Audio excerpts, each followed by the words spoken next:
All right, everyone, let's welcome in a whole new ACC, at least when it comes to scheduling.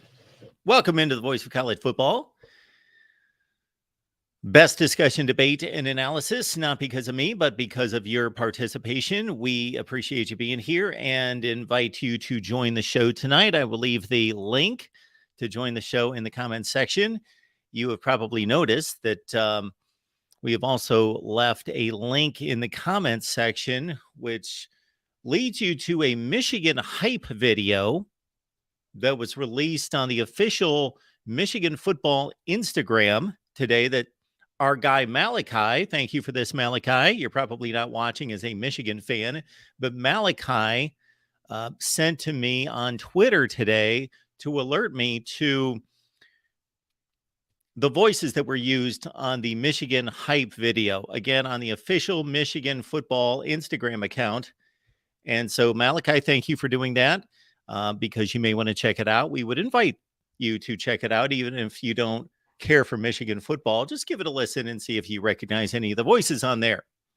So welcome into the Voice of College Football for the next 2 hours on the ACC network. They are broadcasting the ACC schedule release for 2023.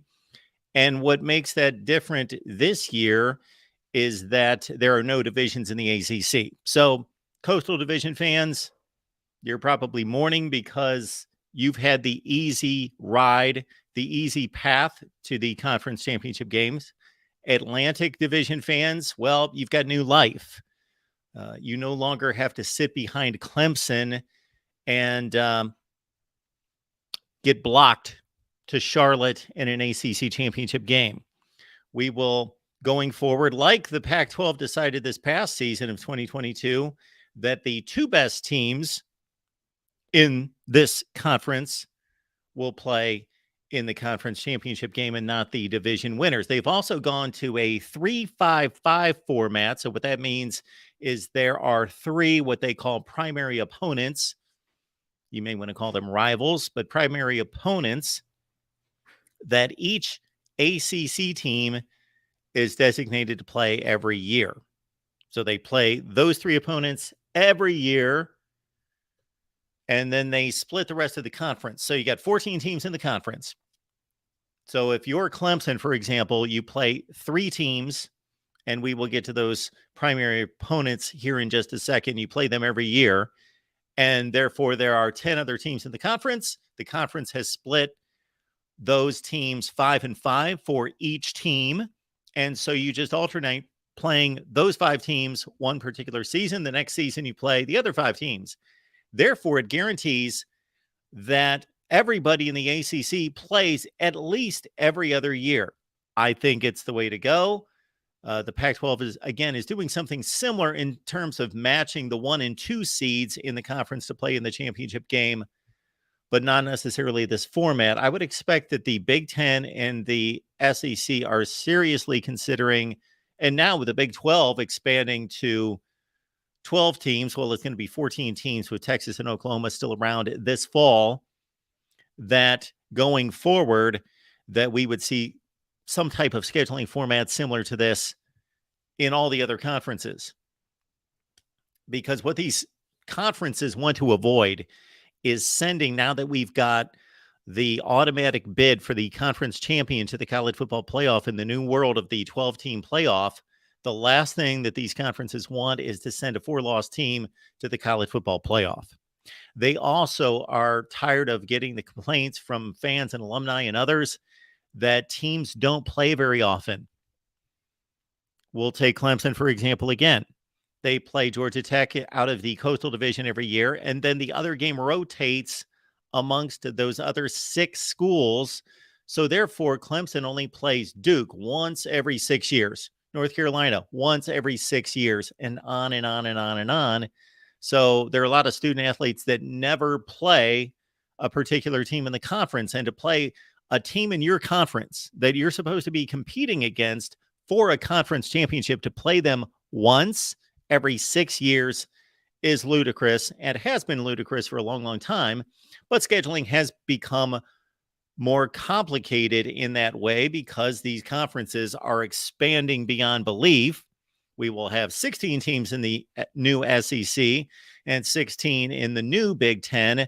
Therefore, if you don't expand the conference schedule, then you are having a ton of teams within the same conference that don't play each other, which again is ridiculous. So we will keep an eye on the ACC network, and we will feed you the released schedule.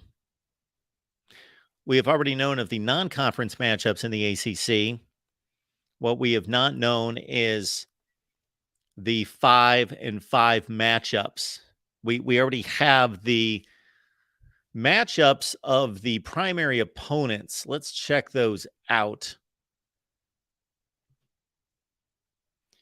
And while we do this, I would like to invite anyone who wants to call the show, and you can talk about anything concerning college football. It doesn't have to be about, does not have to be about the ACC scheduling release, but I've just dropped a link in the chat, so please join us here at the Voice of College Football, and we've got a full crew here.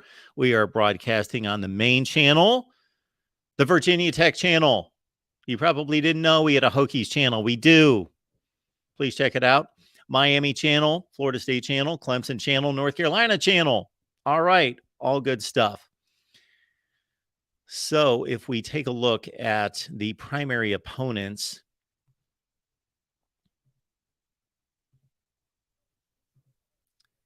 this is what we find. I don't know if I can blow that up in such a way that you can actually see that. There we go. We'll try.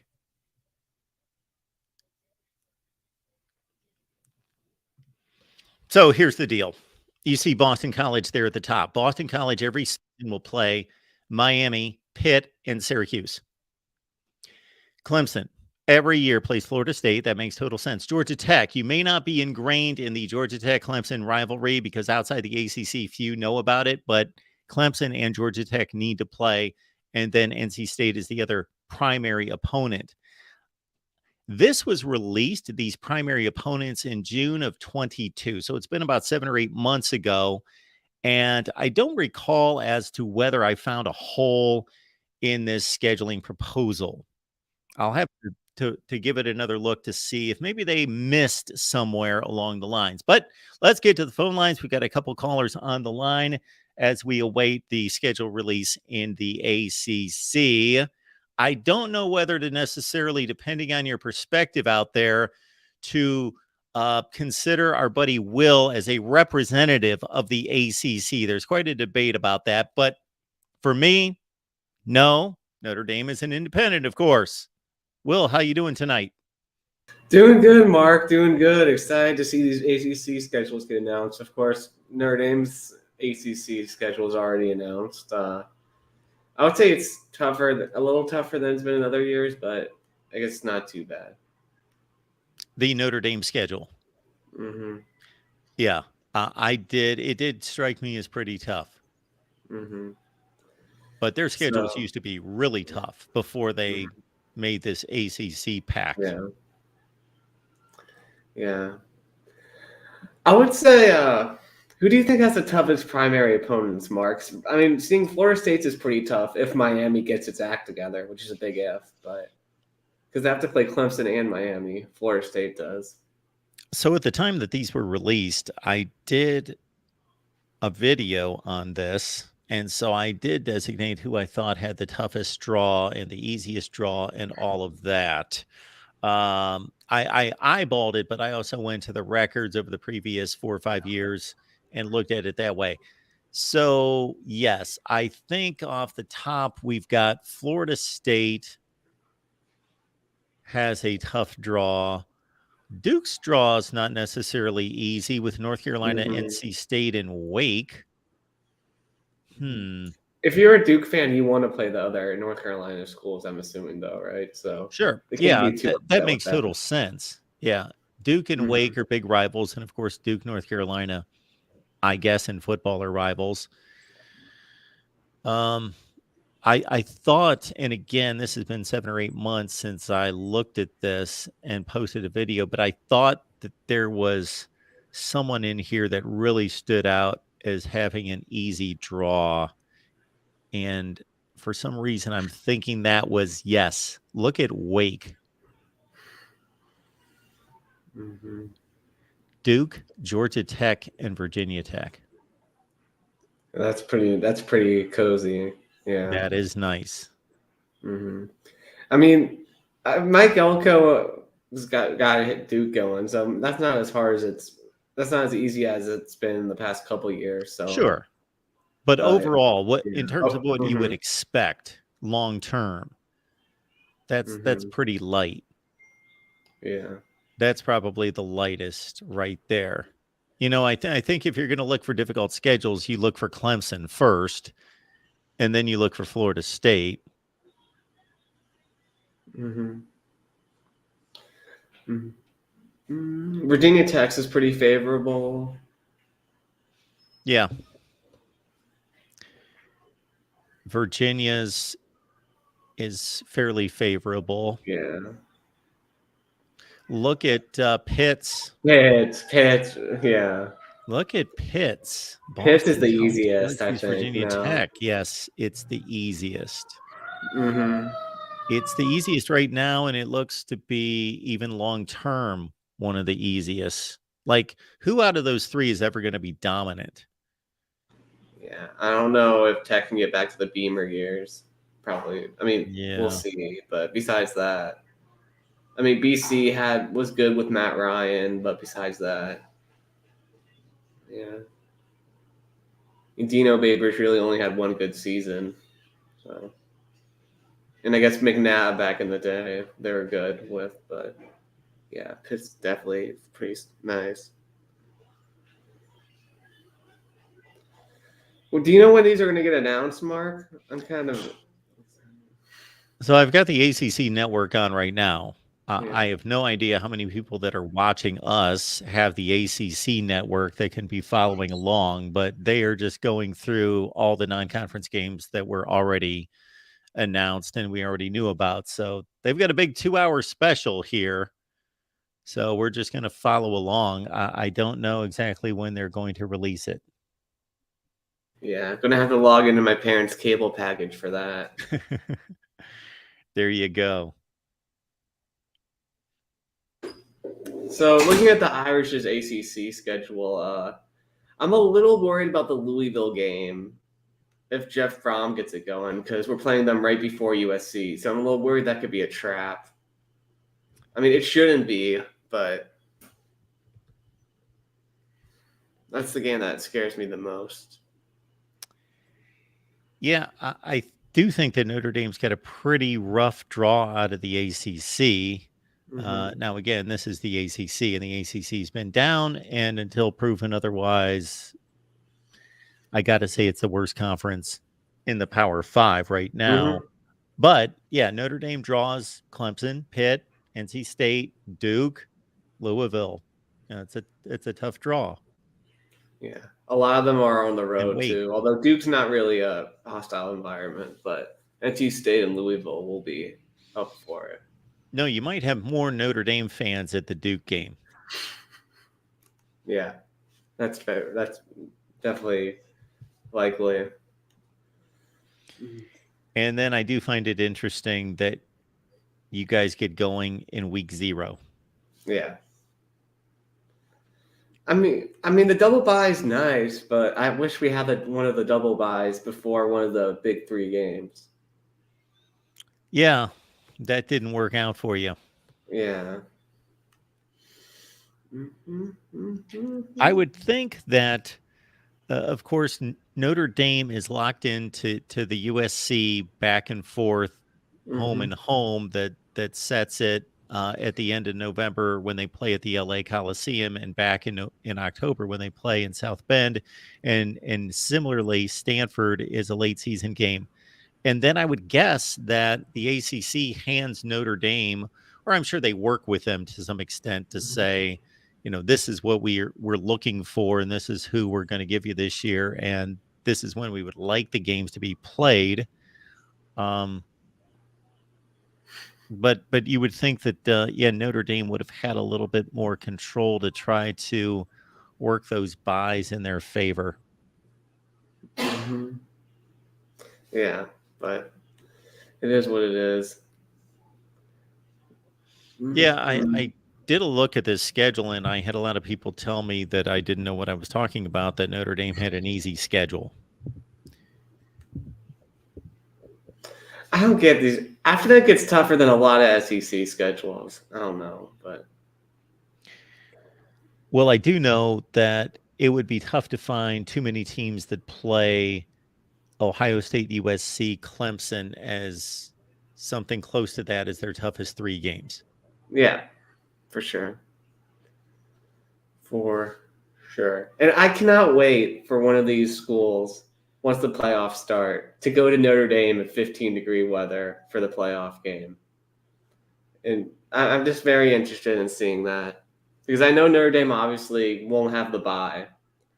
So that's what I'm just really looking forward to that. Like if one of these schools that says Notre Dame schedules is soft goes to South Bend for a playoff game in 20-degree weather, see how they can actually fare, see how tough they really are.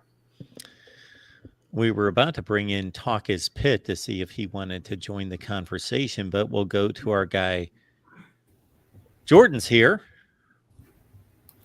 What's going on? What's going on? Good to see you, Jordan. Thanks for joining us. Mm-hmm. So I wanted to talk about, because this was really interesting when it popped up, and it was something that had been had kind of been circling about in rumors. So the Monday primetime matchup that the ACC just released for week 1 is Clemson and Duke. So this brings back Monday reminders of Clemson, Georgia Tech last year. Yes. Although Duke, of course, had a really good season last year. What do you think about that? Because it's interesting because the ACC is trying to isolate its biggest, obviously, at least currently, its biggest brand, in a primetime spot. But as far as matchups go, and this is no disrespect to Duke, because Mike Elko has done a fantastic job in year 1, and they were clearly showed a level of competence we haven't seen from Duke in at least several years. So, but it's still, Duke is not one of those names, especially in football, that draws a ton of eyes. I know. I'm just really interested at the logic. And this applies to the Georgia Tech game, last year as well. But it's really strange, the ACC leadership and how they're choosing to promote the conference, and how they decide to, divvy out the schedule. But I just thought it was interesting.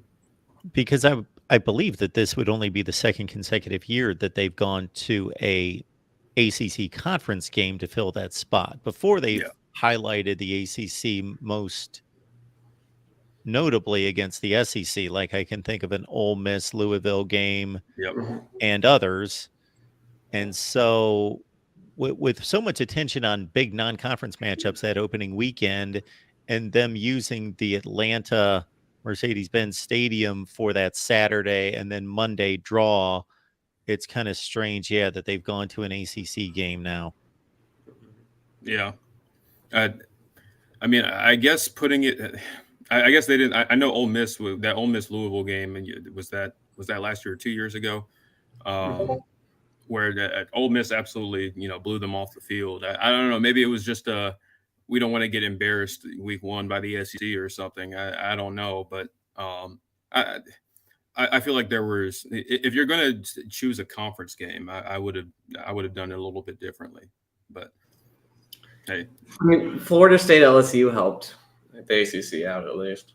Oh yeah, it did for sure. That was a great game. We're all wondering, is like, were those two teams really good? And it was a slugfest, and Florida State got up early and LSU tried to mount that comeback, fell just short, or are these two teams like just really, really awful? And turned out they were both exceeded expectations. So, hey.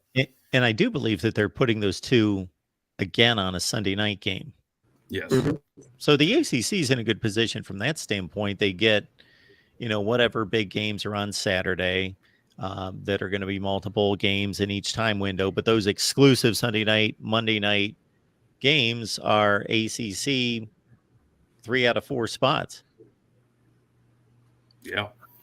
And so it'll be interesting. And I think that matchup is I think it's in Orlando. I know Yes. it was in New Orleans and now it's in Orlando. So it's kind of a pseudo neutral, but pseudo home and home type series. So that'll be fun. Both teams they have a lot of expectations going into this year, both returning quarterbacks. I'm excited for that one. Talk is Pitt is jumping in here to join the ACC conversation. Talk is Pitt. How you doing?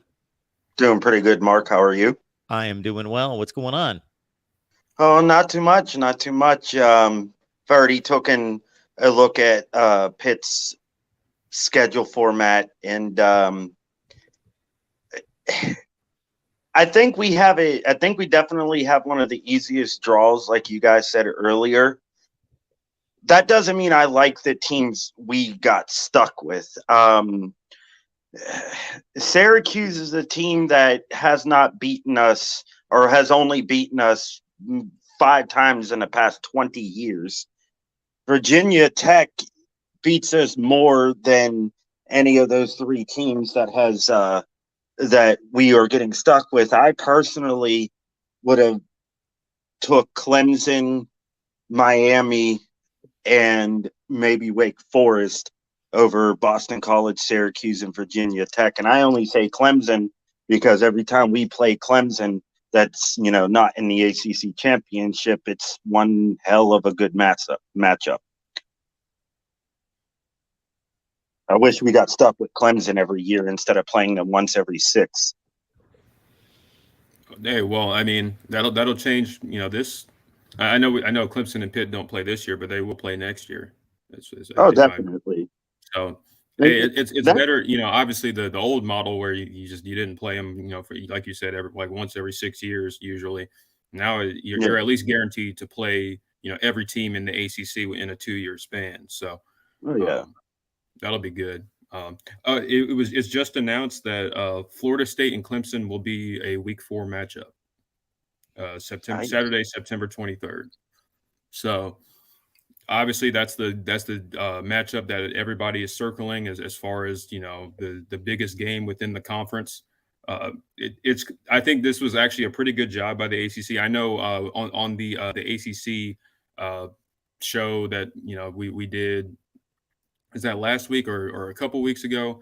And you had Pigskin Pete and Jason on, and they were talking about whether they should schedule this matchup early in the season to kind of give both teams an opportunity, the loser an opportunity to kind of build some momentum and increase the likelihood that a potential ACC championship matchup has playoff implications.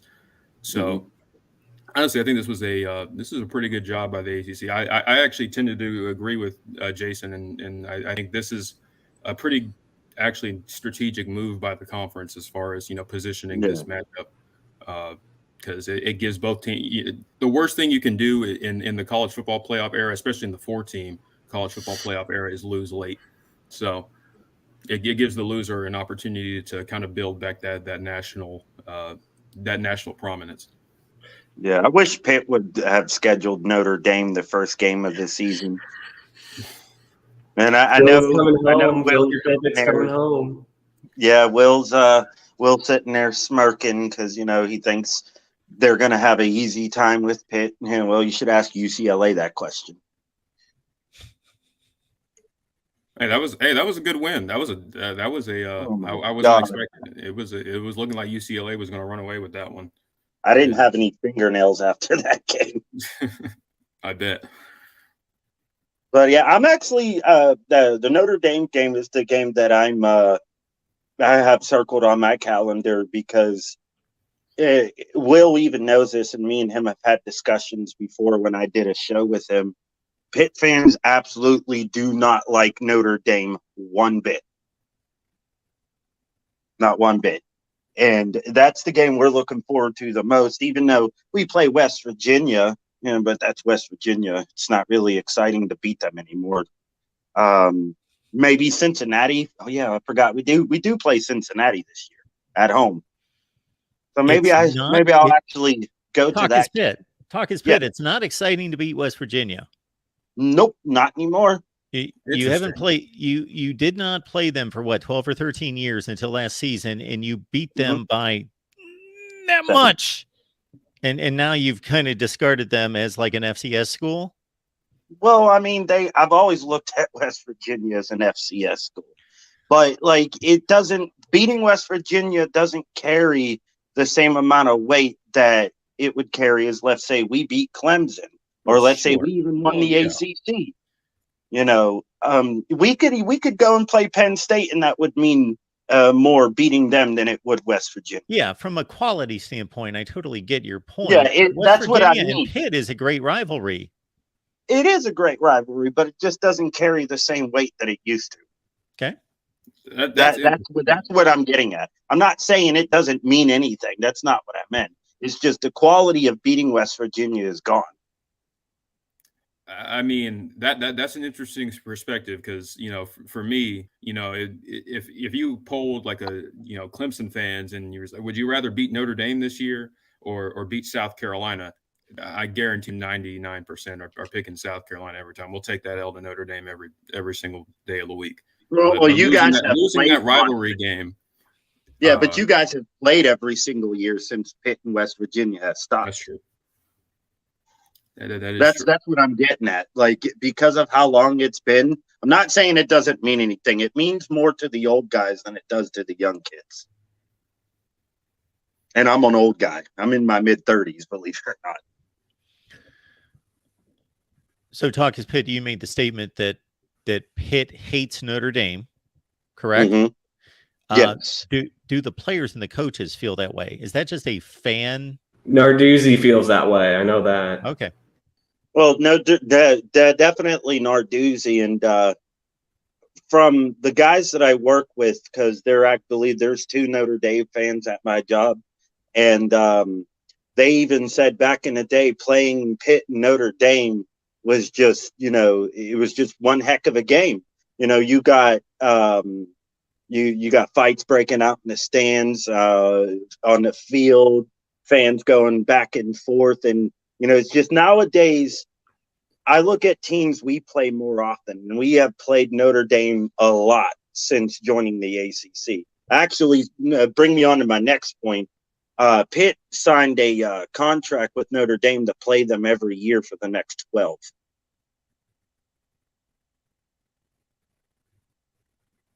Actually, so Pitt will be playing Notre Dame every year for the next 12 years. Ooh, Wake Forest at Clemson. That's going to be an interesting one. I think Wake Forest. I think people are going to be sleeping on Wake Forest next year, but I actually don't think they're going to be that bad. Who's going to be the quarterback? That's what I was going to ask. They're actually really high on him. I am blanking on his name right now, but he came in when Sam Hartman was out and looked really, really good. And Griffiths. Crap, I can't remember. Mitch Griffiths. Yeah, that's correct. I knew it was Griff. It was one of those. But didn't Wake Forest lose their whole entire offensive line? They lost a lot. They did lose a lot, but they return a decent amount of talent at receiver. I know A.T. Perry is gone, but they have some dudes. Take it from me who watched Clemson get absolutely torched. Honestly, A.T. Perry was not the best receiver in that game. It was, you still have guys like Jamal Banks, and I believe Taylor Morin is back for another year. So no, Wake's is still going to have some weapons on the perimeter, and Mitch Griffiths, I think they really like him. They're going to be a really interesting team next year. They still got to fix the defense. That's been a trend. It hasn't been very good over the last few years, but. A lot of our super seniors, our super seniors have returned. I think we had 11 super seniors that are all returning. Yeah, a lot on the offensive line, right? Yeah, we have 4 offensive linemen returning. The whole defensive line's returning. Now, the biggest question for us isn't even going to be on offense. Isn't Cansey gone? Yeah, Cansey's gone. Thank God. So basically, every single starter for Pitt on both offense and defense last year were injured at least 3 games or more. So every starter missed at least 3 games or more, with the exception of Marcus Minor, but he graduated because of eligibility. So with that being said, who do you really define as starters? The people who started at the beginning of the season, or the people who were, in the trenches down the long run? Because that's 2 different answers. It's true. To me, that's going to be our biggest asset. Now, the linebacker core took a very big hit. We lost most of our linebackers, but we got linebackers in from Florida, LSU. Couple other people have transferred in, and then we got this. I can't remember his name. Why it's drawing a blank. Derek Davis. He was a safety at LSU / running back, but he's going to be playing running back because we lost Izzy Abanikanda, and we need another big guy up front. Because Derek Davis is about 220 pounds. So I definitely think Frank Cignetti has got something going on, got something cooking at Pitt. Not saying we're going to win the ACC. I'm predicting we're going to win 9 games this year again. I think the days of mediocrity are over. I could totally see it, especially if Cignetti and Dracovic find some of that magic they had, and back in 2020 at BC. That'll be interesting. Oh yeah. Well, see, that was the problem with Jerkovic. He didn't have an offensive line 2021, 2022. And he only had one person to throw to. And I kind of wish that person would have transferred to Pitt, but he decided to go to the NFL. He would have been dumb to come back. Zay Flowers is he's going to be special. Mark, have you seen Zay Flowers play? Have I seen Zay Flowers play? Yes. In the NFL? No, in Boston College. Oh, yeah. That kid is just unbelievable. He can play a lot. He's special. Yeah. He reminds me of Antonio Brown without going crazy. I see it. I mean, he does have some of those. He does have some of those qualities, and yeah, I'm glad he's not going to be in a BC uniform, because he was a nightmare. BC didn't deserve him. Yeah, but hey, I can't wait to see what he does in the league. I think he's going to be a star.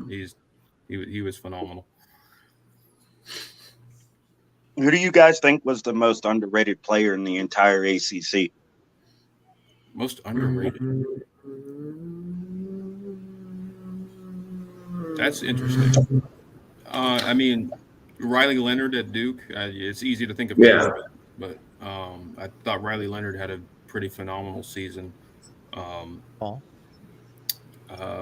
else? I'm trying to think of like a non-quarterback, because that's kind of cheating. I mean, that was going to be my answer. Yeah. Oh, okay. Well, yeah.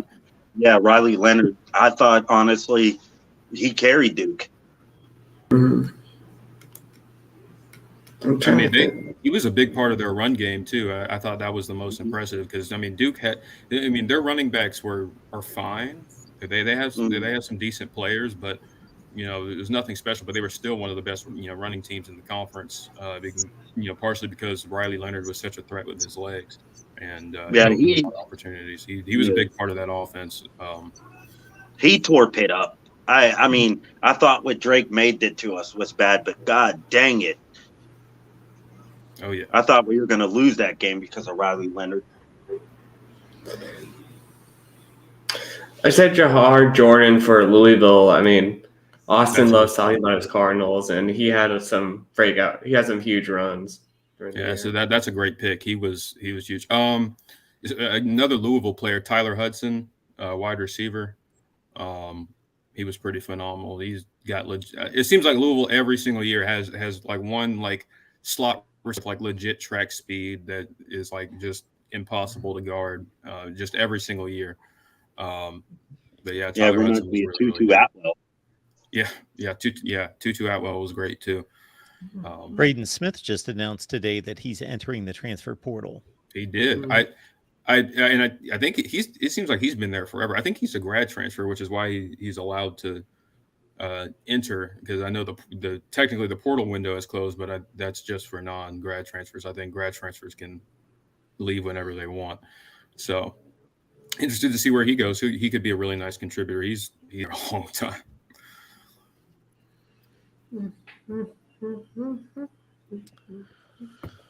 All right, folks. I did see NC State already released its schedule in full, so hopefully we'll be able to catch up with some of the full schedules coming out, and we'll get those posted.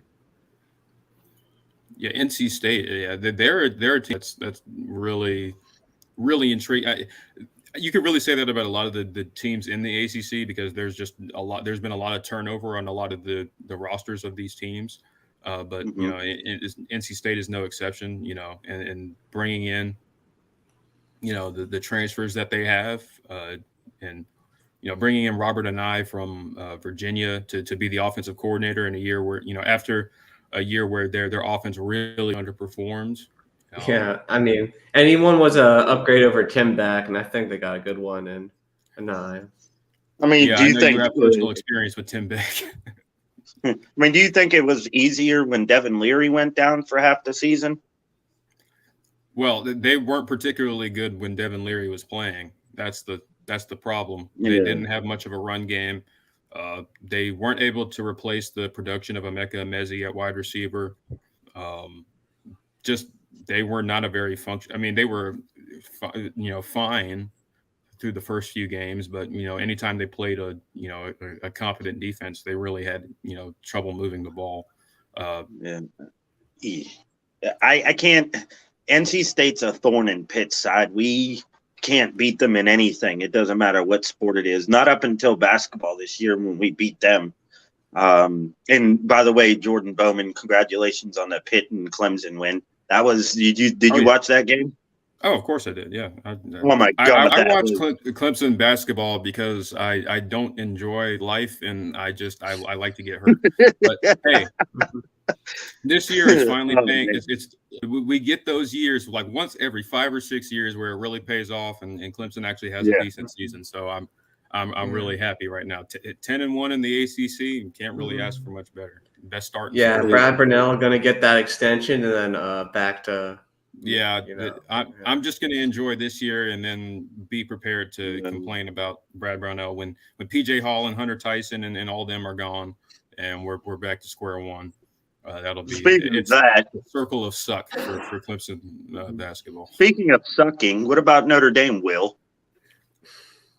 Well, I'm glad that Mike Brey's gone. I'm glad we're going in a new direction, and hopefully we'll perform better. But I think it might be a full rebuild because Notre Dame's at the bottom of the ACC right now. Yeah. Has this slipped into a basketball conversation while I've not been paying attention? It somehow did here. It wouldn't be an ACC show, like, you know, centered show without slipping into some basketball talk, like unintentionally. No, well, I mean, hey, Pitt is doing very good, so that's kind of my fault right now. Hey, when I know a couple guys that have an ACC football podcast and they call it the ACC, or they call it Basketball Conference Podcast, but it's a football podcast. I listen to them, yeah. They do good stuff. I have never heard of them. Yeah, Mike and Joey, yeah, they do a good job over there. And you know, Tech fan, well, they're two Tech fans, one a Georgia Tech, one a Virginia Tech fan. So, yep, Sea-Dog. Yeah, but good stuff. Make sure you check out their podcast. It's a hard undertaking to cover 14 teams, but they do a really good job and they know their stuff. So, and I always like to give them a listen.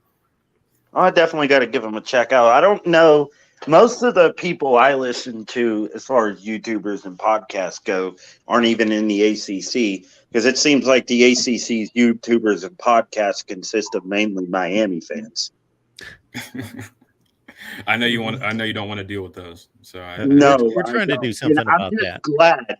I'm just glad Pitt beat Miami 2 nights ago, and they were ranked. We should be ranked.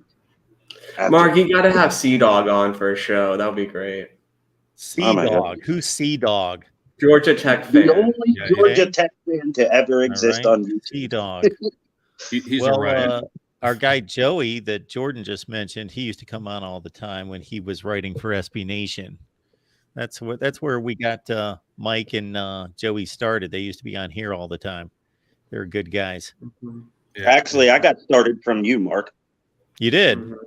Yeah, you were the first person I discovered, and then I realized there were no Pitt fans, and I decided to be the Be first here. one. And it seems like Yes. after that, that's when they all started coming out of the woodworks. I would start a pit channel if I had the resources there. But if I had a nickel for everybody that said they met somebody on here or got started, then I'd be a rich man. But it's nice. That's nice to hear. I like that. Oh yeah. Well, I mean, Starting Pitt careers. doesn't have a big presence on social media, and it's hard to get the fans engaged in Pitt sports without them trying to be negative. And when I mean negative, you could be undefeated and they'll find the littlest thing to complain about. Will's laughing because he knows exactly what I'm talking about. Mhm. We are going to force a fifth in here, I think. We'll let Larry in and see what he has to say. Larry, what's going on tonight? Larry? Hey guys, how are you? Oh, Doing well. oh my gosh. It's the guy who's dating 3 different conferences. How do we Hello. Yeah. Hello, Larry. So it's going good. I'm curious to find out.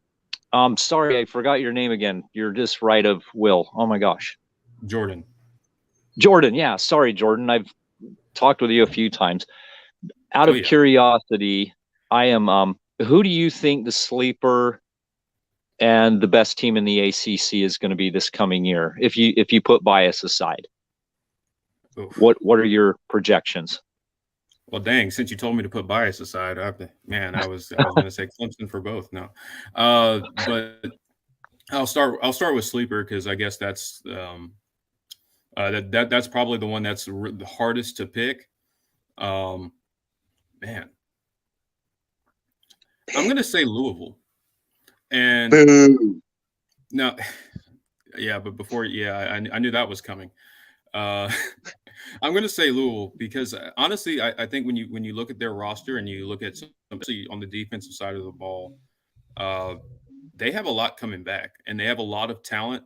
And with Jeff Brom coming in and bringing in his system, I'm really interested to see what kind of stuff he dials up because I actually don't. I'm not really worried about Louisville putting up points next year. And, you combine that with a lot of returning talent on defense, a defense that was, tops in the country and in a lot of statistical categories, sacks, tackles for loss. They're going to be a really tough out. And they're finally out of the Atlantic scheduling model where they were having to play Clemson and Florida State and all those Atlantic teams every year, and they don't play Clemson or Florida State, I believe, on their schedule this year. So they combine that with a lot of talent and a new defensive system. I think they're a team that could maybe win 9-10 games, and so I think I'd have to pick Louisville. Okay, that makes sense if they're skipping 2 of the premier brands. And I mean, I'm going to be honest, like, I'm obviously a Pac fan, but it's nice to see the AC. It's nice to see Miami and Florida State starting to make strides in the conference. Okay. I know as a Clemson fan, I'm sure you like the dominance, but you also need, like in the past, you need some other teams to represent. And Florida State beating LSU kind of validated to me the ACC a little bit more this year from an outsider's point of view. Agreed. Absolutely. So, I mean, you get a lot of discredit, it was a fluky game. LSU was the, this and that. And it's, but if it happens to any other conference, the SEC gets to wash it by the wayside. But when it happens to them, it's a different story. So Oh yeah, I was they really didn't want to be there. So this Yeah. person was hurt. Yeah, I know. You know, my Utes lost to Florida. They lost, and so it was nice to see, FSU beat LSU, because it's one of those, okay, well, if you're so great, then why did you lose to the third best team in the, so some of those arguments can go by the wayside. So it's really nice to see the ACC, in particular Miami, starting to do better. I have no confidence in Mario Cristobal, though. I am going to cut in to play devil's advocate on that game, just to say, when all was said and done, and I thought that was an important game for the ACC, and more so for Florida State and Mike Norvell coming off 5-7. But when it was all said and done, they were very comparable teams that played a 1-point game in New Orleans. Right. So good. Yeah, win but for it's, the I mean, ACC, if you come down to it, they didn't exactly make a statement in the game.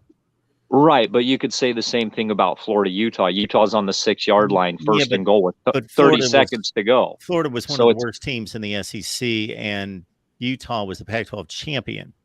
Well, how did Florida go to Tennessee, and give Tennessee fits? They didn't give them as many fits as maybe you think they did.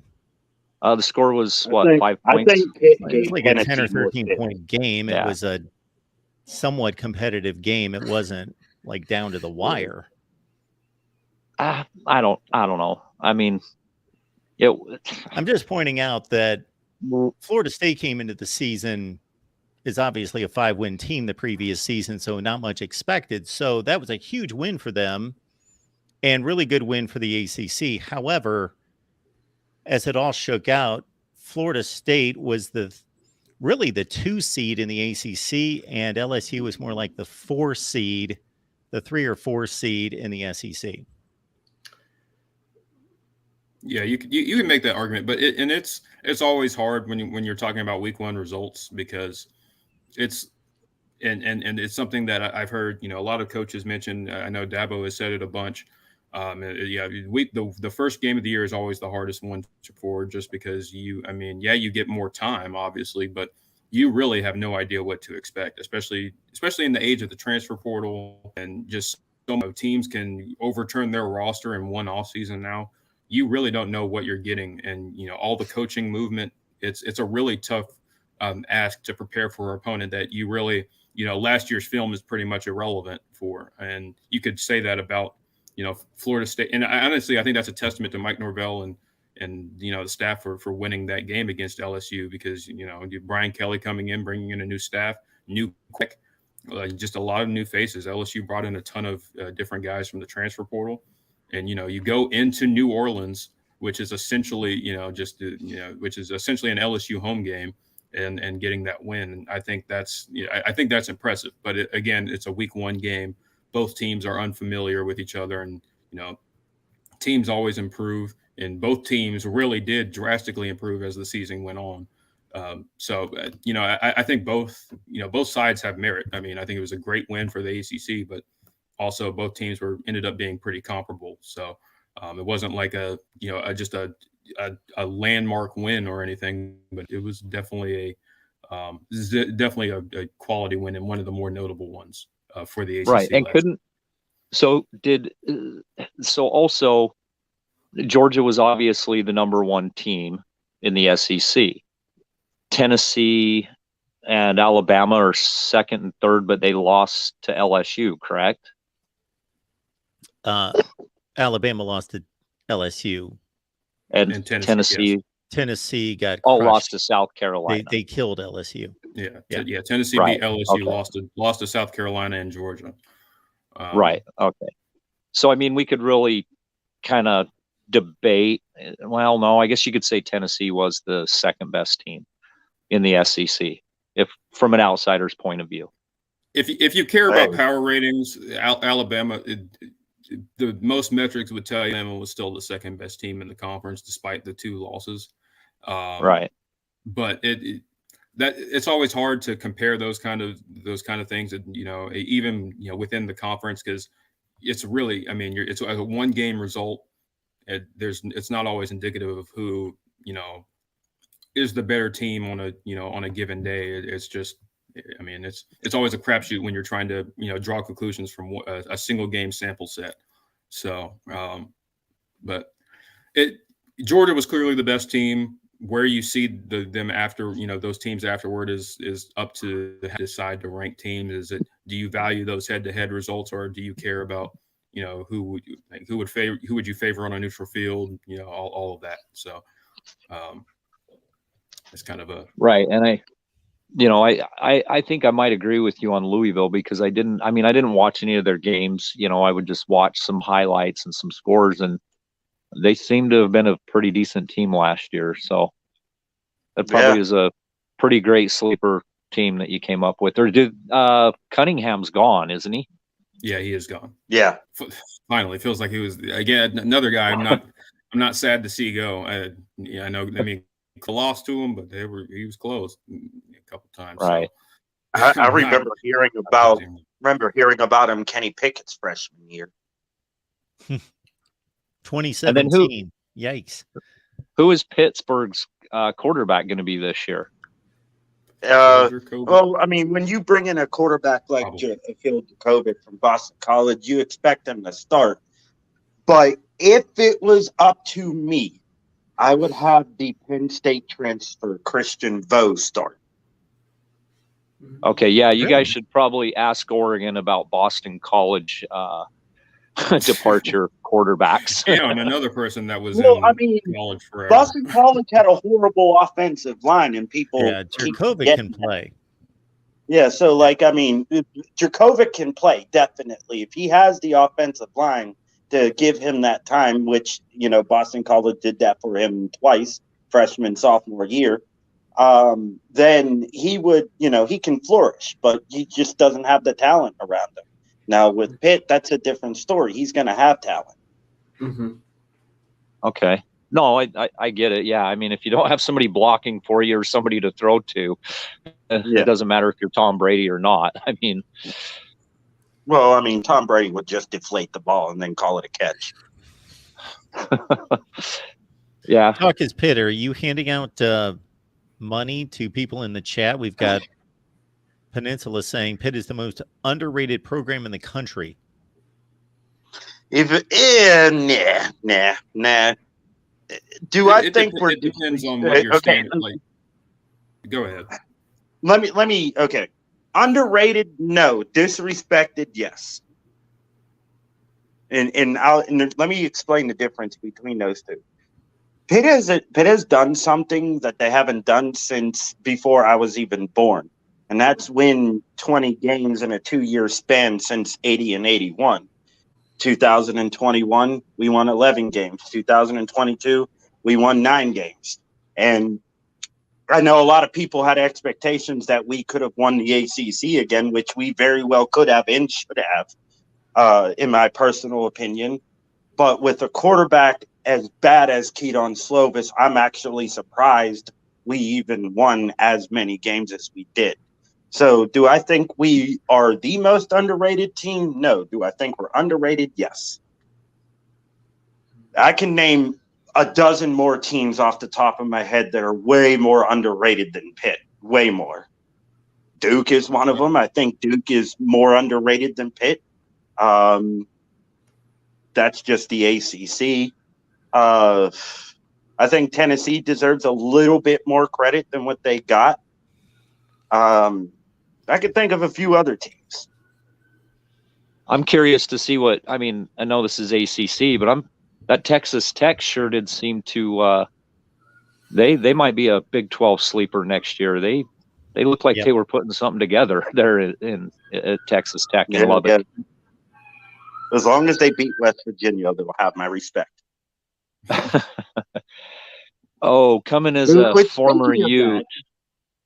Speaking of that brings me up to a interesting conversation I had with a West Virginia fan and a Texas fan the other day. What if the ACC does disband and Pitt goes to the Big 12? Do you think that would be a fit? Because they're not going to the Big 10 with Penn State there. It ain't happening.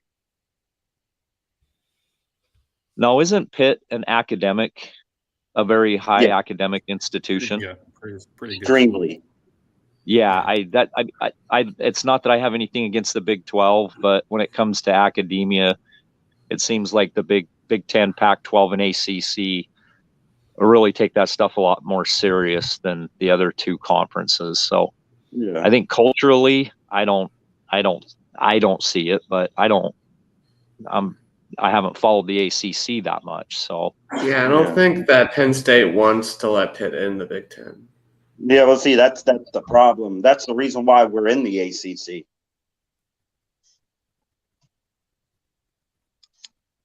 That's why I hate Penn State way more than West Virginia. Yeah, Pitt academically is a pretty well, regarded school. Oh yeah, it's extremely hard to get into Pitt. Extremely. I had a friend that goes there. Well, I think she just graduated. So Oh, nice. Really, really smart. I was like, I think she was the only.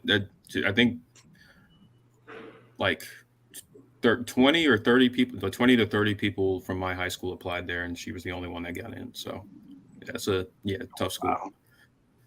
Jordan, what do you think about Clemson being ranked lower than Florida State in the AP poll at the end of the year? At the end of the year? Yeah, I think they ranked Florida State. I'm gonna look it up. It wasn't one of the polls. It's silly, but it's a product of the AP poll has always been, what have you done for me lately, and that kind of stuff, recency. I mean, True. Clemson beat Florida State on their home field and won the conference, but it is what it is. Florida State finished hotter. I can understand the reasoning. Florida State definitely looked better at the end of the year, but I don't know. I think you have to respect the results on the field too. Especially Florida State was beat them 11th and Clemson was 13th. Yeah, I said the same thing to Pitt fans about UCLA being ranked above us. I was like, it's not that we beat them. It's like, look at who they beat. Who did we beat? That's what you get. But Clemson asked for it. I mean, that's what you get when you get beat by 3 scores in your bowl game. You're not going to get a lot of respect from the voters. So I did not see that coming. UCLA pretty much handled Washington and were up by 3 scores, I think, midway through the fourth quarter. Mm-hmm.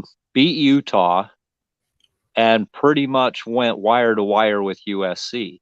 So UCLA was a pretty good team, but they went as DTR went, and if he had an off game, that's kind of where they ended up. But UCLA actually had a pretty good team. Oh, they did. That's what makes they just beating weren't them consistent. Even better. That's what made beating UCLA great for Pitt, because I mean, UCLA got beat by a bunch of backups. Literally, we were down 11 starters that game. I love it. Yeah, I didn't watch that game. Chip Kelly, I don't know. I don't know what it is with him in bowl games. While UCLA doesn't really get into bowl games, but anyway, the one year they make it, they all get COVID. So, or they lose. So I'm not. I mean, UCLA is just one of those teams that's just, they're really great, or they just stink it up. And, I like Will and Notre Dame. It's like, okay, you guys easily handled Notre Dame. I mean, and then you got beat by Stanford and almost got beat by Cal. I mean, that's just what's going on. But wasn't Cal kind of decent this year? No. And I use that word loosely. No. Colorado's one win was Cal. So there you go. Oh, wait, really? Yeah. No. If that says anything. Well, maybe Colorado's only win this year will be Jackson State. Sorry. Well, Arizona's only win last year, the year before, was Cal. Yeah. So Cal is everybody. When Cal is everybody's pick-me-up game.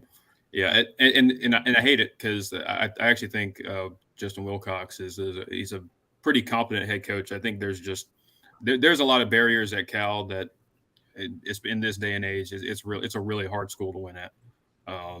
What conference is Arizona in? Pac-12. That's what I thought. I don't know too much about the West Coast team, so that's the only reason why I asked that question. Because Understandable. we don't travel out. I think the last West Coast team Pitt played besides UCLA would have been. I don't even know, actually. There was a game in 2004 where Pitt went to Tempe, Arizona, and played a team that is now in the Pac-12, but they were in the Mountain West at that time. Oh, the only memory I have of 2004 is when Pitt beat Texas A&M. That's the only game I can remember off the top of my head. They were the first team to lose to a G5 in a BCS bowl game. Pitt was. Sorry to bring that up, but it was to my Utah Utes. Oh, you guys played Stanford in the Sun Bowl in 2018. Is Stanford in California? Yeah. Yeah. Yes. I thought they were in Indiana. I thought they were one of those schools that you think they're on the West Coast, but they're really somewhere else. Marcus Pitt, if you keep this up, we're going to have to shut this channel down. You were like single-handedly going to shut our channel down. You don't know who's in the Pac-12. You don't know where Stanford is, and you don't know where Arizona is. I know where Arizona is. Arizona's in Arizona. That's easy. Sun Bowl. Is the Sun Bowl in Texas or Arizona? Texas. Okay. Okay. Oh, man. Hey, at least I know that. All right. Notre Dame had a good time in the Sun Bowl in 2010. That was a fun game. Who'd you lose to? We beat Miami. They had. Oh, okay. Well, you have my respect. In the snow, right? Yeah. Wasn't there some snow in that game? Yeah. Oh. So has anybody talked about who Miami's going to get for a new offensive coordinator? Does anybody want to work with Cristobal? Dwayne The Rock Johnson. Yeah. Oh, they can't afford him. Yeah. We will get also that on Wednesday and Thursday. Yeah. Okay. Yeah, that would be that'd be pretty tough. He has a lot of stuff going on, but and also he played defense when he went to Miami, so yeah, that would be an interesting hire. But no, this is a huge hire for Mario Cristobal because obviously Josh Gaddis did not work out at all. I think Miami only averaged 19 points a game on offense. That's pretty putrid. So he's got to get this right, and he fired Gaddis at a time where now a lot of the hot commodities, are off the board as far as offensive coordinator hires. So I mean, he's going to have to. Well, he's going to have to compete with Nick Saban for that position as well. Am I right? Yeah. Isn't Nick looking for an OC? Yeah, he interviewed Grubb from Washington. I think it was confirmed today. So. Washington had one of the most prolific passing offenses in the country, so it'll be. They're going to be good this year too, 2023. Oh yeah, but I think that's Kalen. That's Kalen DeBoer. That is, yeah, it is Kalen DeBoer. He's a Jeff Tedford, isn't he? Jeff, part of the Jeff Tedford tree. I believe so. Yeah. Okay, and then Grubb would be off of one step down off of that tree, if I'm not mistaken. But hey, the guy that works for the guy, I mean, I think there's sometimes a stigma around that, and I'm kind of saying that because Clemson just hired a guy that worked for the guy, but I think there's a stigma around them, and there's not really a track record of failure that some people like to say. I mean, a lot of times those hires work out. So. Well, yeah, I think of the Stoops, one at Kentucky and one at Oklahoma. I'd say they were both pretty successful, and it comes from the same bloodline, not just the tree. So I could see where Clemson, they've got a good bloodline there as well as the tree. So going to be interesting to see if they get back into that dominant phase back. You guys have kind of not fallen off on recruiting, but comparatively you have, right? You guys were kind of in that top 5-6. Not really. No. what years of windows you want to look at. If you want to just look at 2020 and 2021, those were the two highest classes in Clemson football history. They were third in 2020 and fifth in 2021. But if you look at the the recruiting classes under Dabo Swinney, I believe his average recruiting class is about 11th, and that's where Clemson. I think that so. I mean that Clemson has always been recruited in that 8 to 15 range. 2020 and 2021, you just won 2 national titles. Clemson had a lot of recruiting momentum, and they signed a big. They also Clemson traditionally doesn't sign large classes, which has also affected their recruiting rankings in the past too. So that's kind of something that's been a little bit different too. So it's Clemson is recruiting about the same as they always have been. I think that's good enough for Clemson. So. Yeah, is Syracuse going to go on a hot streak again, or no? I doubt it. No. No. Does if there's any moment, someone want to take it out, and we'll bring in our next caller? I'll take it out. Thanks for having me on, Mark. Thanks, Will. Appreciate you being here, man. Thank you. We've got our buddy Luke, North Carolina fan. Luke, how's it going tonight? What's up, Luke? Welcome to the Voice of College Football. What's up, guys? Good to see Not you, too man. much. Just checking out these ACC schedules. Now I found the ACC site has posted them all. So, oh, good. What do you have for us, Luke? I was just confused about what Matt Brown was out here complaining about today in the press conference. He's talking about how unfair the schedule was for Carolina this year. It didn't look that bad to me. We'll give it a look here. Yeah, let's start with that since that seems to be the focal point of all social media. So, North Carolina's got a game right out of the gate against South Carolina. Yeah. So I got to hand it to your football program here, scheduling 2 difficult Power 5 games. There's South Carolina and Minnesota, and then the Group of 5 game, App State. So that's strong.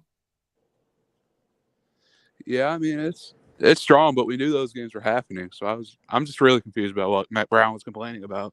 Yeah, what is he complaining about? I'm guessing it's the last 3 weeks of Duke at Clemson and at NC State, but I don't know what he expected. It must be the Campbell game that he's concerned about. Yeah, that might be it. Yeah, Campbell's had some good recruiting classes for an FCS school. Campbell's never really been that bad of an FCS school. They were bad for a couple of years there, but they're pretty solid now. But it's still Campbell. Closing with 2 road games. I don't know what he's looking at there. Is it because they're road games? My guess would be it's because those are pretty much the 3 toughest conference games, and they're just all in a row at the end. But that's still not that crazy.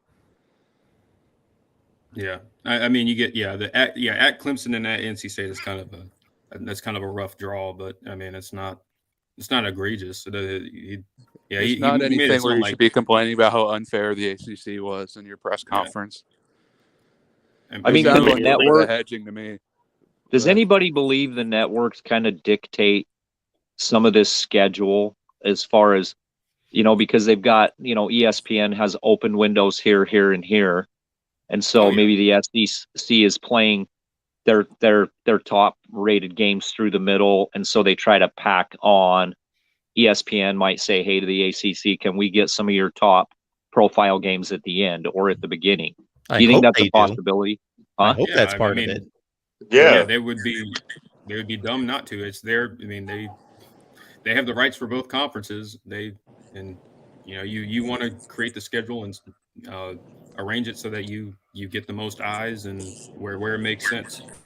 So they certainly have their input and right. So programs complaining about not getting enough money, but then having back to back tough games is like, well, if you want to make the money, this is where the networks want to pay us the most is if we can slot in here. So it's kind of like pick your poison, right? Yeah, well, and the money thing is really just I mean, that's just intrinsic within the deal. A lot of it. I mean, what you end up making, and as we all know, the ACC has probably the worst TV deal in the entire Power Five, as far as it's still better than the Big 12s, isn't it? Even their current one. Well, the Big 12 is getting renegotiated here soon, isn't it? Yeah. Well, no, they're locked. They already did. They're done. They just got to sign, and they're done. Yeah, as far as I know, they already did their deal. Well, the ACC doesn't renegotiate till 2031, so yeah. By that time, nobody's going to care. Yeah, that's the only reason half these teams are still in the conference. Right. There's no way out. Yeah. Now, Jordan, is it true that ESPN invested a lot of money into building the ACC network? And that's part of the reason. Oh, well, absolutely. I hope it's not true because the ACC network is terrible. It is. Well, it is true. They invested a lot of money. Both things are true. They invested a lot of money, and the product is lackluster at best a lot of the time. Yeah. And I really can't explain that because, the same people are making the decisions and putting in the resources. But to compare the ACC network to the SEC network, it's not comparable. It's depressing to look at. It's honestly a miracle that the ACC has actually, put two teams in the playoff. That's just it's hard to compete. And I know I sound like I'm complaining, but it is a frustrating thing if you're a fan of one of the teams that actually invests a lot of money in their football program. The Clemsons, the Florida States, North Carolina now. What's interesting? We talked about Duke earlier. Duke is really starting to invest in their football program right now. But you've got other schools. I didn't even mention Miami's investing a ton as well. The results haven't come yet, but they're investing. But then you have programs like Georgia Tech, who doesn't want to spend money on anything. Sorry, C-Dog. Shout out to you. I still love you, dog. But Georgia Tech is notorious. Especially they have been, especially the last few years. Don't tell him that, Jordan. Oh yeah, he won't believe it. But it's don't tell him that. He might. I mean, that's the reason why a lot of candidates, head coaching candidates for the Georgia Tech job, kind of backed out. Because I mean, they don't really invest a ton. The salary pool is not great. You don't have a whole lot of resources, and it's not like Georgia Tech is a broke institution. They have a lot of money. I feel like they could be doing a lot better than they are, but they don't for whatever reason. There's just not the investment. There's not the interest. And you're in a talent-rich state, and you're competing with a program that just won back-to-back national championships. I don't know. I guess it's you would think there would be a little bit more of a competitive drive, but I don't know. Georgia Tech used to care, at least. I just think they don't care about sports anymore because all three of their big three sports aren't very good. No. I mean, their baseball team is solid, but other than that, their basketball team's the worst in the ACC, and their football team's borderline. And the thing about baseball is you don't really need to invest a ton to be good at baseball. In that it's a different sport. I don't know. It's just you can recruit a lot different. It's the pitch is different, and especially since there's so much more variability in results in baseball. Anybody can pretty much be anybody in baseball. So, you can have a good season, every once in a while and, be okay without investing a whole ton. But football, basketball, the revenue sports, Georgia Tech, they just don't really seem to care. At least not anymore. And then what about the Virginias? I mean, they've just fallen off the maps. They used to be really solid programs, and then as of late, they're just I mean, I don't know what's going on. They're just struggling. You know, it's interesting because I think, and I know a lot of tech alum, tech grads, and you know, I'm friends with a lot of tech people. They have a lot of different theories on because Virginia Tech is kind of the school that's always been the traditional football powerhouse, and they have not been able to kind of get out of the hole they're in, especially because they can't really recruit the state like they used to. They seem to blame the transition between Frank Beamer and Justin Fuente. I think really signified like a shift in their recruiting. I think when Fuente was hired, he tried to kind of branch out a little bit more. He started recruiting the state of Texas a lot of other places that Virginia Tech isn't traditionally known for recruiting very well, and the in-state kind of got neglected. Virginia's a pretty talented state, and you've got a lot of talent going to Penn State, the Big Ten. North Carolina is taking guys from Virginia. Clemson and SEC schools go into Virginia and get guys now, and so it's just a lot harder to recruit there. The DMV area in general used to be a Virginia Tech hotbed, and now it doesn't. Can't seem to keep that talent in state as much as they used to. I think they did a little bit of a better job this season. I think Brent Pry is trying to reestablish those relationships. But they're in a bad way right now. Oh. Yeah, didn't Caleb Williams come out of that area, out of the Beltway? He came from the DMV, didn't he? DMV, Maryland or DC? I think DC. Well, close to DC. He went to Gonzaga High School. I don't know exactly where that is. I think that is in DC. Yeah. Yeah, I thought he was from DC. Yeah. Okay. So, yeah, 10, 15 years ago, a guy like Caleb Williams, there was a decent shot he would end up at Virginia Tech. Now, especially if Michael Vick was on his way out, right? Michael Vick, Tyrod Taylor, they had some good quarterbacks. Yeah. Mm-hmm. That's what I grew up with. Logan Thomas, yeah. That's a name I haven't said in a long time. The Washington Commanders legend.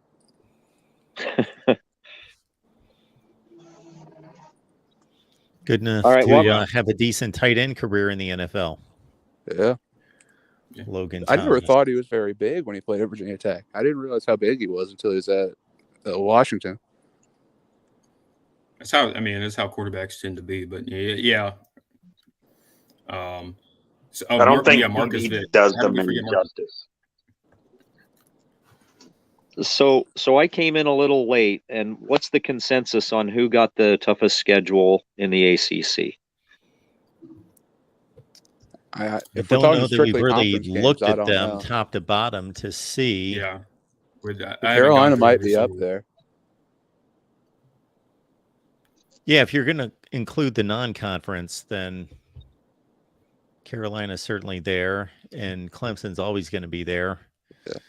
With Notre Dame and South Carolina on the non-conference. But, yeah, we haven't had a chance to really look at the conference scheduling. So it's pretty consensus. It's North Carolina and Clemson have the overall toughest schedule. Does Clemson play Pittsburgh? I don't know. No. No. Pittsburgh, no. No, not until next year. I'm trying to think of the other top tier ACC teams they play. Do they play Duke? Well, Clemson plays every Carolina team. I don't know the last time that's happened, but Clemson. There's a couple. Play Duke on Monday. Wake State, Carolina. There's a couple of teams we don't play this year. I don't think we play Miami this year. I don't think we play Georgia Tech. I know there's somebody else that we normally play. Virginia, we don't play Virginia this year, which I don't get that at all. I love playing Virginia every year. Well, they're not one of your three primary opponents, so you'll see them every other year. No, Virginia Tech is. Virginia Tech, Boston College, and Syracuse. All you just said Big Virginia. East teams. You just said somebody you're not seeing this year. I meant, well, what I was talking about is teams we don't play, not teams we play. Exactly. Teams So we if you're played not last playing year them that this we don't year, play you're this going to year. play them next year. Right. Yeah. Minus Florida Clemson. State.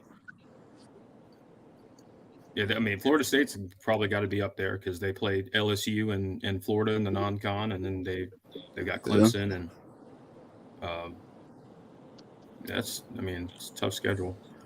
Southern Miss isn't a. I mean, they're not a. They got to come up to Pittsburgh to play Pitt. I don't know At how Wake tough and at Florida's Pitt, going to be this year with back-to-back Graham week. Mertz, though. Oof. Yeah, but rivalry game. I consider it. Yeah, and it's in the swamp, so I guess that's always. Who's even going to be their starting quarterback? I mean, who else would it be? Duke, Jack Miller, at Wake, at Pitt, and then home against Miami. That's not an easy stretch. If Duke continues to be what they were last year, that's going to be tough. How many teams does Florida State play that aren't Power 5 teams? They have 2? 2. Yes. North Alabama. North Alabama. Okay, and then Clemson has 10 or 11. Considering Notre Dame would be, we're going to call them a Power 5. Well, Clemson plays Florida Atlantic and I'm blanking. Well, who's the other? They always play like Charleston Southern. Charleston Southern. Okay. I knew it was a South Carolina school. they always play an in-state FCS school. Although we haven't played Charleston Southern in a long time, so it's usually Furman or Wofford or the Citadel. So Charleston Southern, that's a nice change of pace, I guess. At NC State, Notre Dame, Georgia Tech, North Carolina, at South Carolina is a pretty difficult stretch drive there. Yeah. I wish Pitt would play the other. Huh.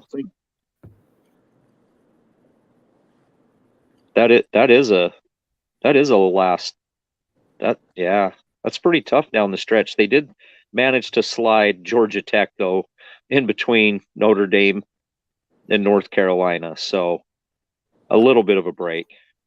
It is nice that all three is 3 straight home games. So that's a weird schedule. I do have to say, Clemson and Florida State being played in Week 4 is so terrible. That game should not be played in September. I don't know. I think it's great, and it's. I think that Clemson and Florida State have played since 2014, which, man, that 2014 game is still one of that was a frustrating game to lose. But anyway, I think it's a good. If you're the ACC, I think this is pretty good because these are at least your perceived top 2 teams in the conference, and if the goal is to get at least one of them into the playoff, I think this is the best thing to do. Because if you play it late, as I said earlier, the way the college football playoff work, the way they tend to rank, late losses tend to be, dinged more. So I think it gives the loser of this game a chance to, build their resume, build up some momentum into the ACC championship game, which is just assuming that. Obviously, that's an assumption that Clemson and Florida State are the top 2 teams in the conference, but that might be what the ACC is doing, not wanting a rematch so soon after they had just played. And they're just assuming that Florida State will be in the conference championship. Right. The only way it would be beneficial is if Florida State and Clemson both went into their championship game with, say, 1 loss. Winner advances depending on what the other conferences do. That would, that's beneficial. But like you said, Jordan, I believe that too, that they do look at later in the season, which I agree with, because as the season goes on, teams lose key guys that got them the wins. So a 2-loss team at the end may actually still be one of the best 5-6 teams in the country. Yeah. Even with, 2 losses, depending on if they got better and kept their roster, and some of the other teams, have fallen down, so to speak. Yeah. I think of I mean, 2017 Auburn is a great example of that. You know, they lose to Clemson and LSU early, and then they run through the rest of their schedule. They beat Georgia and Alabama, and they were number 2 in the. They would have made the playoff if they had won the SEC championship game. So yeah, I mean, the committee tends to award teams that, you know, kind of get better over the course of the year. So I think this is if you're the ACC, I think this makes sense. Why do Duke and Northwestern play basically every year? They have basically decided that they are in the same conference or something. It's the battle of the nerds. Probably a church partnership, I bet. It wouldn't surprise me. That is not happening with any other two teams that don't play in the same conference anywhere, except for what we've seen out of the SEC and the ACC. And I actually think Northwestern has only won one of those matchups. They've played like they've been the better times. team almost the entire time, but they have lost just about all those games. That's I think the one really interesting your Northwestern rivalry they got going on there.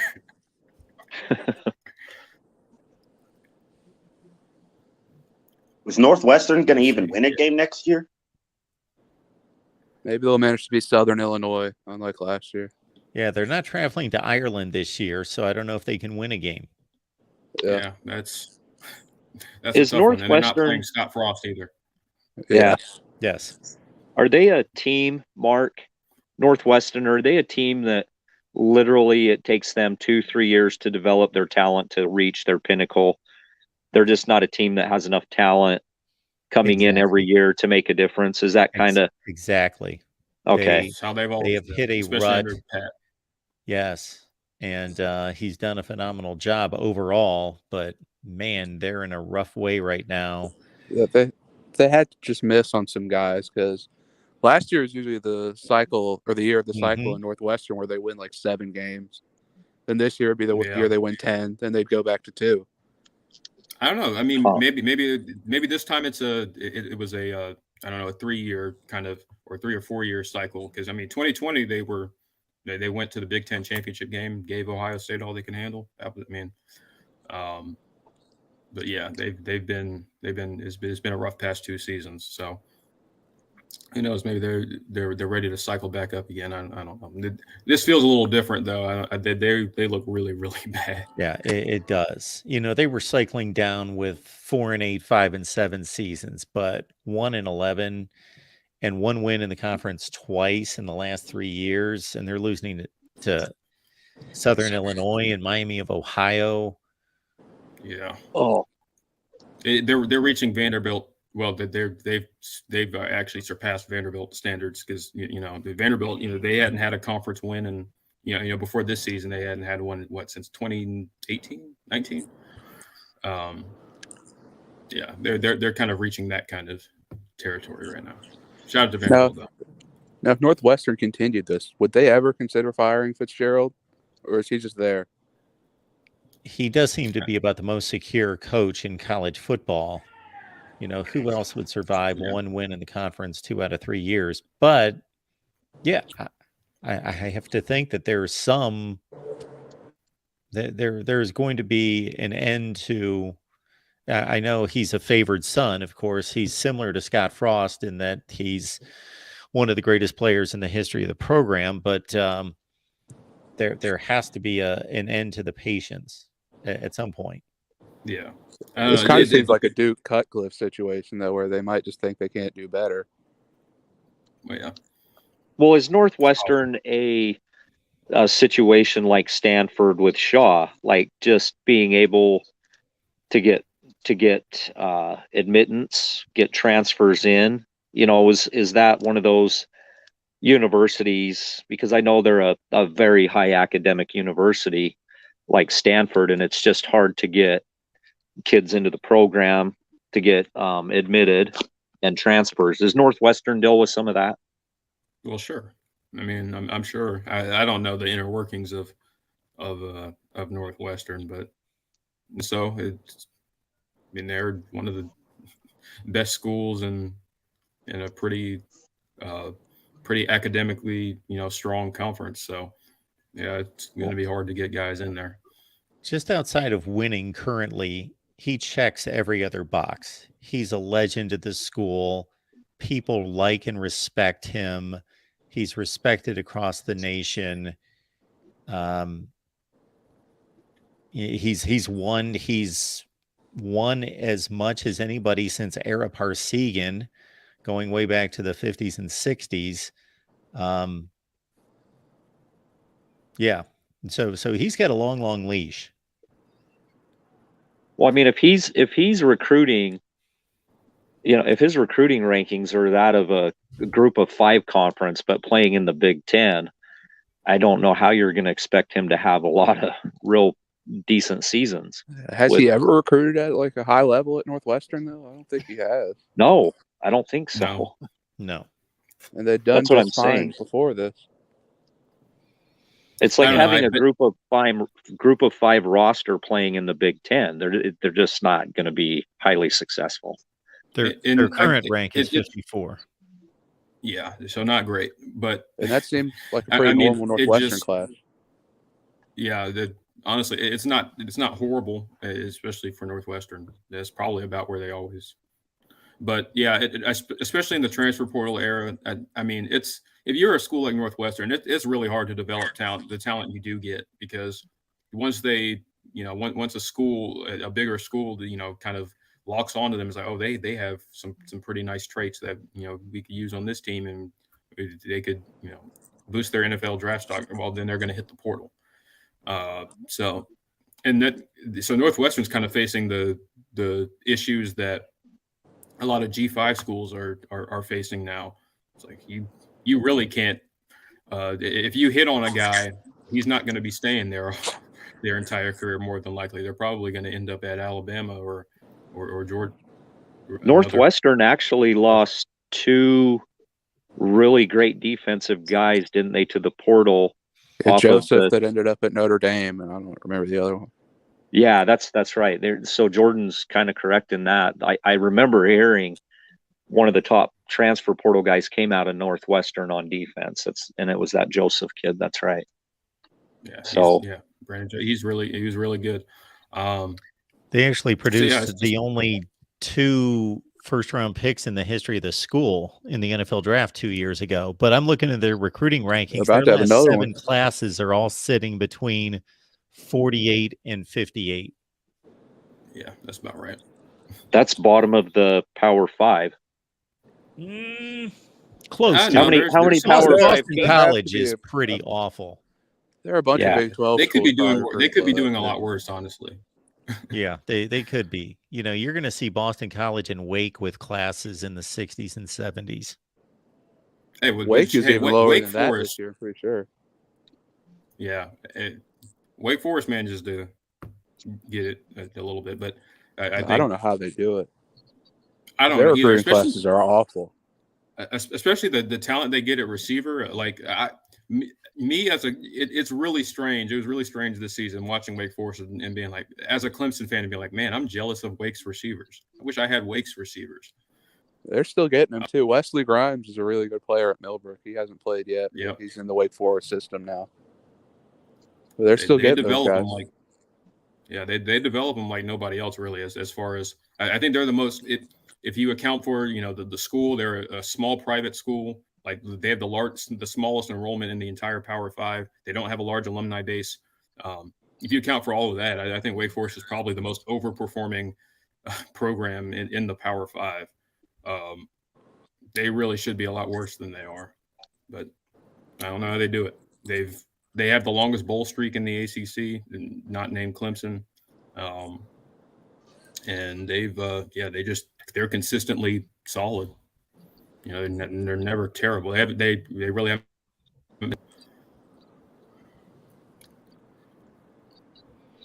That sounds like a good video, Jordan. Overperforming and underperforming programs. Yeah, that would be a really good one. You should. Yeah, I'd definitely watch that one. Wake Forest versus Texas. Oh, heck. That should be the thumbnail. Exactly. I'm interested to see how I'd good like to Wake play Forest is Texas after again. Sam Hartman. It's been a long time.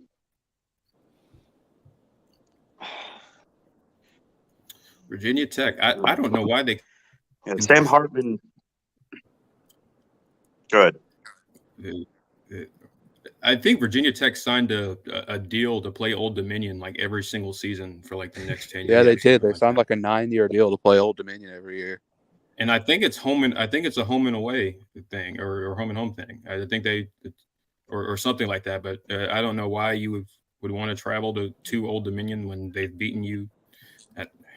I don't know. I just And of course they lost the first year of that series. It just had to happen. That was brutal. That was a brutal game to watch. Yeah, I do And like the week two was game. wasn't like it was by 3 points. Virginia Tech and Purdue is an interesting matchup. Purdue. I Purdue just loves like to play those these kind of random matchups ACC because everybody's hyper focused on the top 10 type of matchups, and these fly under the radar, but they're really good. Many times, very good college football games. Yeah, Purdue Syracuse was fun last year. Yeah, That was a really That's good what game. I said about. That's what I said about the Absolutely. Pitt and Cincinnati game this coming year. absolutely. That's a That's good an one. interesting one for sure. Yeah, just the old Big East. Rutgers and- and Virginia Tech is interesting too. Yeah. No. That's going to be. I just know that's going to be a really ugly, awful football game to watch, but I'm gonna watch it anyway. That final score is going to be I'd like Pitt 13-12 or something. Oh, excuse me. I'd like Pitt to play more Big Ten teams other than Penn State. Yeah, you guys played Iowa home and home, what, about 6-7 years ago? But besides that, there hasn't been much. That was it. Yeah, we split that series too.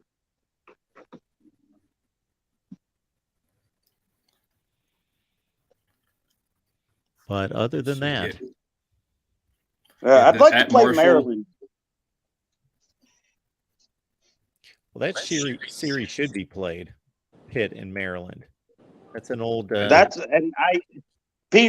are trying to accuse me of starting fake rivalries or rivalries that would never amount to anything, and I was like, it has nothing to do with Pitt and Maryland being a rival. It's just the fact that it's only like 5.5 hours from Pittsburgh to Maryland's campus. I don't see why we're not playing at least once every 3 years. I'd be okay with that. Well, they used to play all the time in the 70s and 80s, back when all those teams in the East were independents. Yeah. Maryland should play more ACC teams at a conference to renew some old rivalries. No, they're too good. They should be they in the think they're too good for the ACC now. Yeah. It was really interesting watching them play NC State in the bowl game. It was like a blast from the past. Except Maryland has truly become that was a defensive slugfest, like low scoring game. That's Big Ten football right there, and they positioned. So Maryland doesn't really play Big Ten football usually, though. They did in that. Not game. usually, but they decided to do it that game. Every team NC State played last year seemed to end up turning into a Big Ten team. We've got Joey jumping in here. Joey, what's going on tonight? What do you say, Mark? I had to come in. I've been sitting here like for 15 minutes just spinning my head about what Talkus Pitt said. Can you hear me? Yeah, we want to hear from you. If it's spinning your head, I want to hear this. Yeah, I'm spinning my head about what Talkus Pitt said. That the West Virginia and Pitt game. I'm curious as to which one he said that's spinning your head. Yeah. Yeah, was it Stanford being in Indiana? Stanford being in Indiana. That was a. So Talkus Pitt, tell me again. West Virginia and Pitt won't matter. That's just a game. Is he saying something anymore? Because I can't even hear him. Well, I'm trying to figure out because from 1985 till 2012, you won 8 games. 8 from 1985 to 2012. And for 5 games in a row, we was beating you I'm sorry, 45 to Joey. 13, I'm sorry, 45 to Joey. 11. I'm sorry, Joey. My apologies. I just want to get this clear.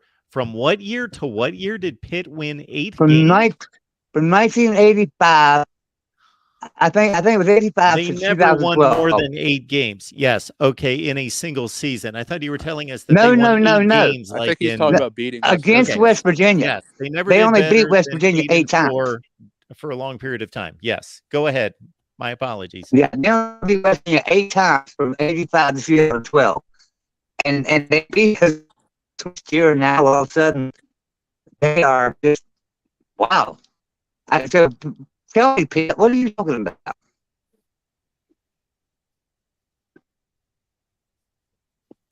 Talk is Pitt. You with us? Am I the only one having problems? I'm here. So if I can interpret for Joey, in case you didn't hear him, what I believe he is saying is basically, if you look at wins and winning percentage, there's not a big distinction between Pitt and West Virginia. And if anything, West Virginia's had the better football program over the past 30 or 35 years. So why would Pitt be looking down at West Virginia? We're not even talking about West Virginia. That's how irrelevant they are.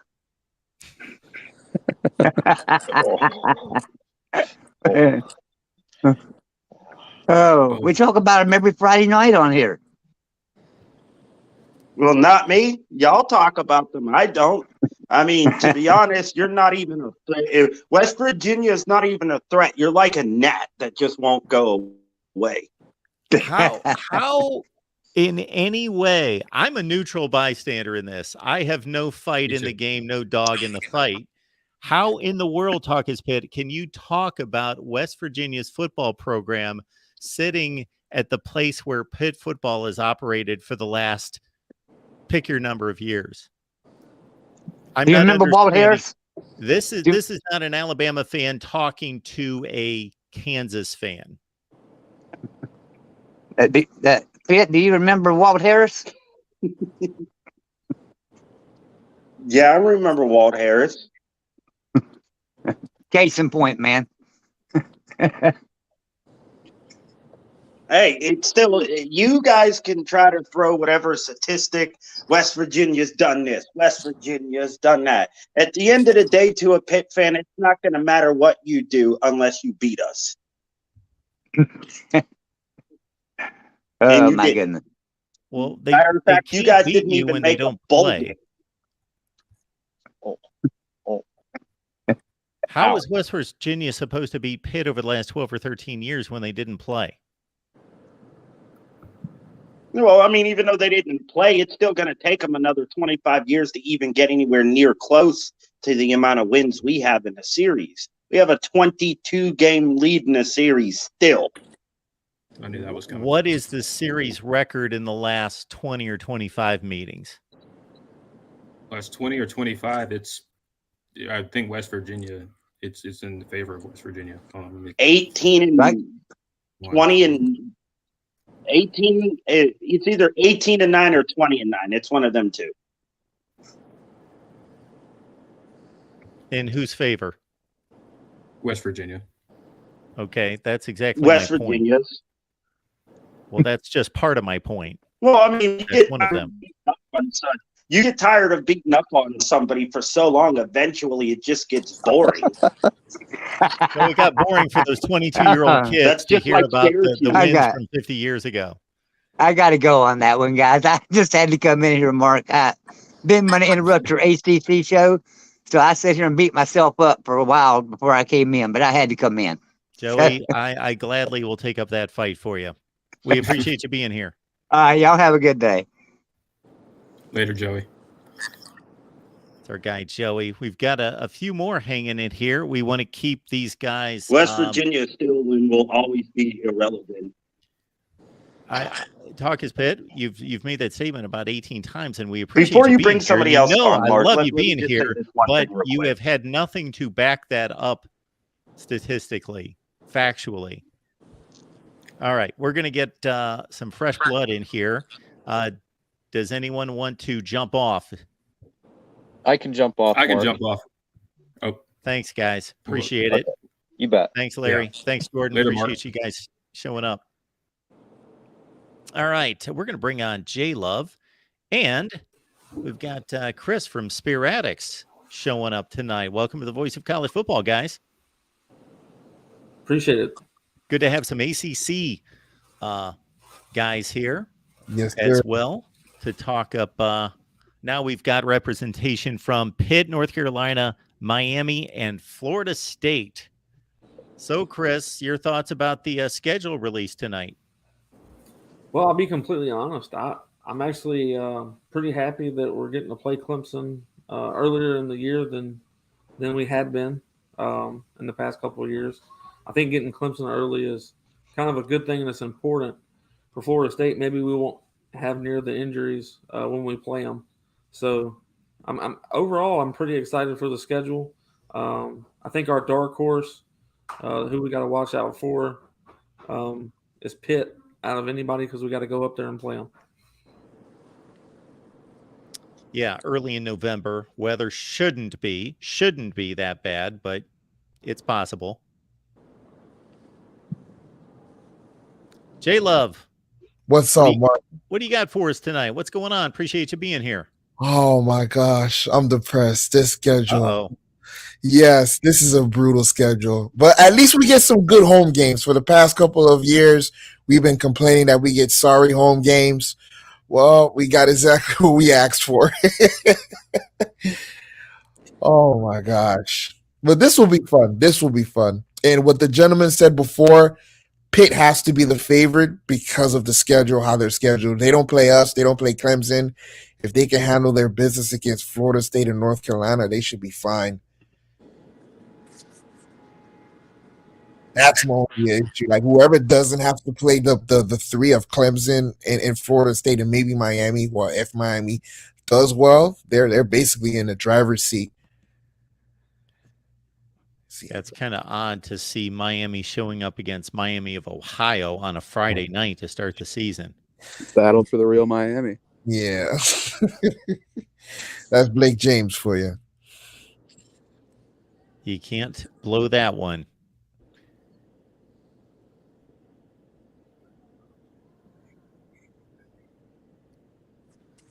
Chris, I would definitely say, in reviewing the 22 schedule, and I said it at the time before it was even played, that Florida State by far had the toughest schedule in the ACC, taking into consideration, obviously, the 2 non-conference games against the SEC.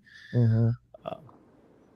Where do you think Florida State falls on the level of difficulty? And also, how do you feel about the 3 primary opponents that Florida State was given last summer? I would definitely agree with you. For last year, 2022 schedule for Florida State was by far the strongest. This year, I'm going to look at everyone's schedule before I state that exactly where we are, but I don't believe that we have the toughest schedule this year. We do have the 2 SEC out-of-conference opponents again with LSU and Florida. But with them taking the divisions away, it gave us the opportunity to play against, a couple of teams that we don't always get to see, like Virginia Tech. I'd rather play Virginia Tech than probably North Carolina, even though we haven't had a problem with North Carolina. But all in all, I'm pretty ecstatic about what we've got set up here. The only thing that worries me a little bit on this particular schedule is how close Miami and Florida are to each other. It's not that I don't think that we can win both games. It's the fact of high emotions coming off of the Miami game, because you have Miami, then it's North Alabama, which maybe you overlook them and something goofy could happen. But, directly after that, you're playing against the Gators. High emotion again for being that, that rivalry. So those 2 games being close would be my only argument, so to speak.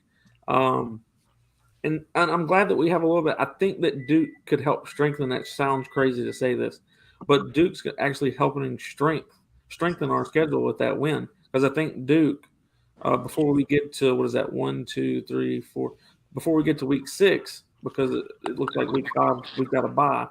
So by the time we get to week 6, I expect Duke to be ranked in the top 25. And I think that if we beat them, that gives us a better strength of argument.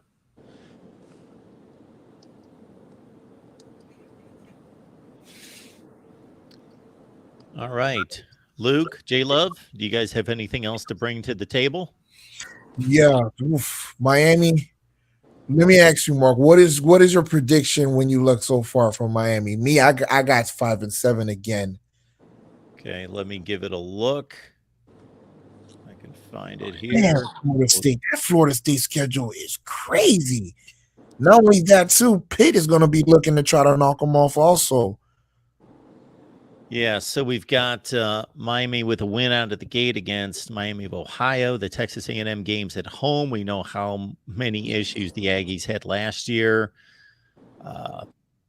We were so geared up for that game all offseason, and they both turned out to win 5 games. Bethune-Cookman's an obvious win. Temple, that's maybe somewhat of a tricky game, but still should be a win. So let's say 3-1 at that point. And then we get into conference play. Georgia Tech, North Carolina, Clemson. I'm going to go with a 4th win there. Virginia makes 5. You're only going with 5 total wins? Yeah, because that last 4 games. Well, the closing stretch. I'm gonna notch it up to 6. Oh man, yeah, the ACC hates us. They hate us. Well, what are you looking at here that makes you think that the ACC hates you? I mean, look at it. Okay. November, we're at North Carolina State, at Florida State, and then at Boston College. So Miami does not play well in the cold at all, and especially at BC, that's been a tricky game for us for the past decade, also. Oh my gosh. Yeah, we'll see if they turn that BC game into an annual rivalry on the last weekend of the season. Since they're playing that on a Friday, that's what they usually do with those kind of some of those that would be rivalry Black Friday, games. wouldn't it? Yeah, play a Black Friday game, exactly. Maybe they're trying to stir up Doug Flutie type mojo. Yeah. Well, like I said, we'll see. Mario has to put up or shut up on our end. We can't complain anymore. It's just we gotta come through, man, some way, somehow. I just don't see it. I'm not pretty amped up with how this schedule is. I mean, if it was an even playing field, it'd be okay. But with how Pitt's schedule is set up, like man, they're in my opinion, they're in the driver's seat. Them and Virginia Tech, if Virginia Tech can find a way. But Jesus Christ.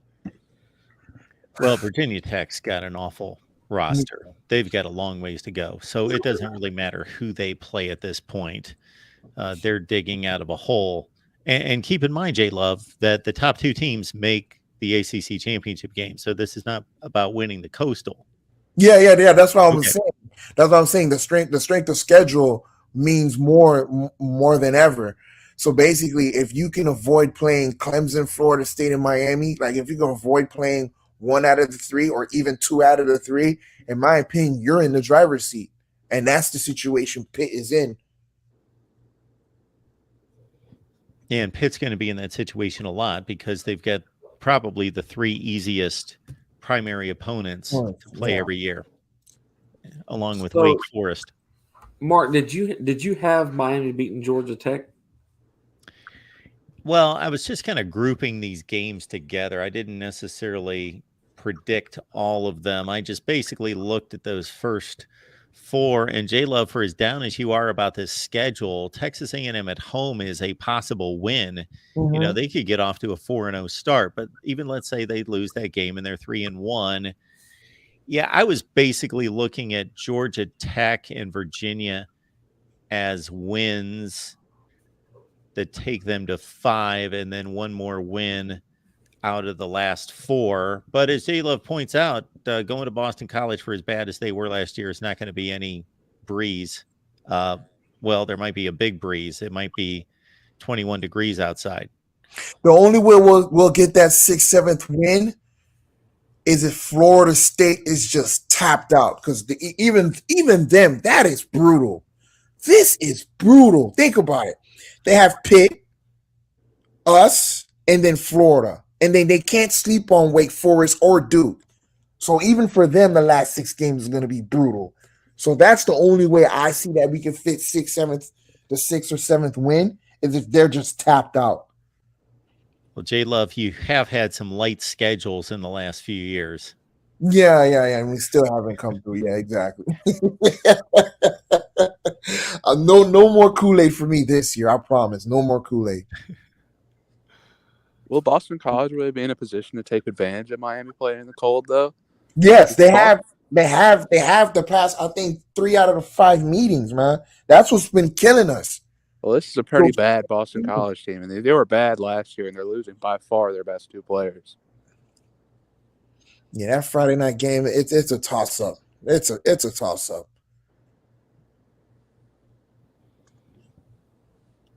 I think you guys. I mean, to be honest, I think you could have a chance at Boston College. You could also have a pretty good shot at Virginia, in my opinion. I don't know if you got yourself losing against Virginia, but it does depend on who y'all get as an offensive coordinator. Seeing how y'all just got rid of Gaddis after 1 year. So depending on what scheme you put together, I mean, are we going to see Tyler Van Dyke that we saw last year? Or are we going to see him the last year of Lashley? So just depends on what y'all get, man. I want y'all to be good enough so if we do pull off beating you, that it actually matters more than just the Florida State Miami rival. So I'm rooting for you guys to get. I hope y'all are 6 and whatever it could be. Let's see. However many games, I prefer y'all to only have 1 loss when y'all see us. That would be great. I don't think it's going to happen, but that would be great. Definitely. The issue is in that late part of the season, I mean, you guys were a perfect example. You gotta get that running game going, and that's been an issue for us, man. Especially with the offensive line. Whoever has the best running game, I know Mark already know this. Whoever has the best running game in November is going to take off, man. It's just simple as that, bro. That's my issue. I'm not worried about Van Dyke. I'm pretty sure, especially with the upgrade of offensive line, is can we run the darn football? Excuse my language. That's what I'm saying, man. Like, let me ask you a question. With this schedule, is durability? Are you concerned about durability, especially with the back-to-back or with this game? Sporadics? For me, yes. Especially with J Trav not, he hasn't played 1 full season without some type of. He did pretty decent last year, but he still got injured in that. I forget what game we were playing in, but Louisville, and Rodemaker came in and pulled it off. But yeah, that's why I was saying those games being as close as they were, that worries me a little bit. Oh my God, that's another thing that we need. So, Mark, you're a Big Ten. You're a Big Ten guy. Ohio? I'm a national guy, J Love. I'm a national guy. I talk about everybody. My apologies, bro. My apologies. I meant as an Ohio State, you feel me, fan. Like what advice would you give for us? Is durability has been the swing of things for the past 10, 15 years between Ohio State and Michigan with how the schedule is set up, or you don't think is that so? Are you talking about advice in regards to building the program? Yes, especially how it's going forward and how the schedule is set up. I would say, number one, especially with his offensive coordinator position open, that Mario Cristobal, for as great of a recruiter as he is, and as I think the jury's still out on him as a program builder, he did a nice job at Oregon. He needs to put I know he has a supreme love for the power running game. Yeah. And the offensive line is the most important unit on the field generally. I get that. But he needs to become a little bit more flexible and go out there and get an offensive coordinator that's going to play to not necessarily this team's strengths, but going to play to Miami's recruiting base strengths. And that's speed in space. And that's Florida recruiting. and attract those kind of players. Yeah, definitely. Oh, let's see. Well, let's see in 2 weeks. Let's see in 2 weeks. Jesus. My apologies. This is hectic, man. I'm excited. Love, we haven't even hit February. We don't want you to get stressed out here. Just enjoy it. Don't worry about it. I'm just excited on how the schedule format is. I mean, I was picky about it, but this is exciting, man. This is exciting, man. Like I think everyone still has to find a way to earn it. I mean, there is going to be years like this one with Pitt, but I like it, man. What do you say about it, Sporadic? Like, are you satisfied with this? Like, is this more entertaining than it was before, or? I do think it's more entertaining, to be completely honest. The only gripe that I have, so to say, y'all are probably, which that's not a terrible thing, but y'all are pretty much our only great home game, in my opinion. I don't necessarily like our home schedule. So being a season ticket holder, I don't like the fact that a lot of our home games aren't that great. But as far as opponent-wise, who we have on the entire schedule, I'm extremely pleased with it. I think it makes it more competitive. Yeah. I also think it gives like you said, I think everybody has to earn, has to have the opportunity to earn being the ACC champion at this point, because now it's, like y'all, for instance, y'all play Clemson as well. Let's say that y'all do good enough and you do only lose a game to Clemson. Well, if y'all only lose that game, y'all could play Clemson again in the ACC championship, because y'all might be the next best team. So I think it's cool on that aspect as well. One other thing that I want to touch on, there was a gentleman that asked in the chat, which I didn't see it until later. He asked what my prediction was for Florida State's year. I'm doing a show on my channel next Monday that I will predict the whole year. The reason everybody asked me that question, and I knew it was going to come, is because I predicted us to go 9-3 in the regular season. I only had one game messed up. So everybody's asked me for months now, what did I predict us to do for this year? So if you want to follow me and check out the show next Monday, me and Big Game James and Chip Westerly will also be on there, and we'll give y'all our predictions for the entire season. Definitely. I'll definitely tune in. One more question, and in return, this is for both of you guys, and this is like for Pitt. This is theoretical. Let's say in the next 5-6 years, the strength of schedule plays a part where Miami, Florida State, Clemson beats up on each other, and there's always a team like Pitt that gets the uneven part of the schedule. Do you think a change needs to happen? Because how I'm looking at it, it's this is ridiculous. Like let's say in the next 4 or 5 years, the team that does not pull the two out of the big three, do you think it will be valid, or do you think changes will have to be made by then? Well, I guess I'll jump in on this one. I think, Jay Love, that I think the conference, any conference, is trying to balance a number of things, but two in particular when they put together a schedule. They want to create, just because they're going to draw the best TV ratings, the SEC isn't going to make Alabama play all the best teams in the league, and that's it. There has to be a balance. So they're going to protect the rivalries, which they've done. They are going to, number two, try to create scheduling balance to a certain degree. Okay. But they also want to highlight their best teams and their best possible matchups. So that's why they're guaranteeing, of course, Florida State and Miami are going to play. But even Clemson and Florida State, which years ago would not have been considered a rivalry, is going to be protected, because for a large part of the last decade, they've been the two best teams, or one of them has been the best team in the conference. So they're also looking to make money and provide the networks with the best TV matchups. True. Okay, that's a fact. And somebody just pointed out also the recruiting. If the recruiting doesn't match up, then there's no point of complaining. So yeah, that's true. Thank you. Well, thank you, man. I hope to see you guys soon. And Sporadics, I'm definitely going to give you a follow on YouTube, man. And thank you, Mark. Oh, Mark, is the Discord up already? I'm already a member, but I don't see the link for me to join the Discord. Do you have the Discord for your Patreon yet? Absolutely. So How am I going to get that to you? I can post that on Patreon tonight. I'll Please. get you the link that, so did your, well, I'm not going to get into it. So I will get you a new link that will work. All right. Thank you guys so much. And you Thanks, guys, J-Love. Appreciate that. Thank you. All right.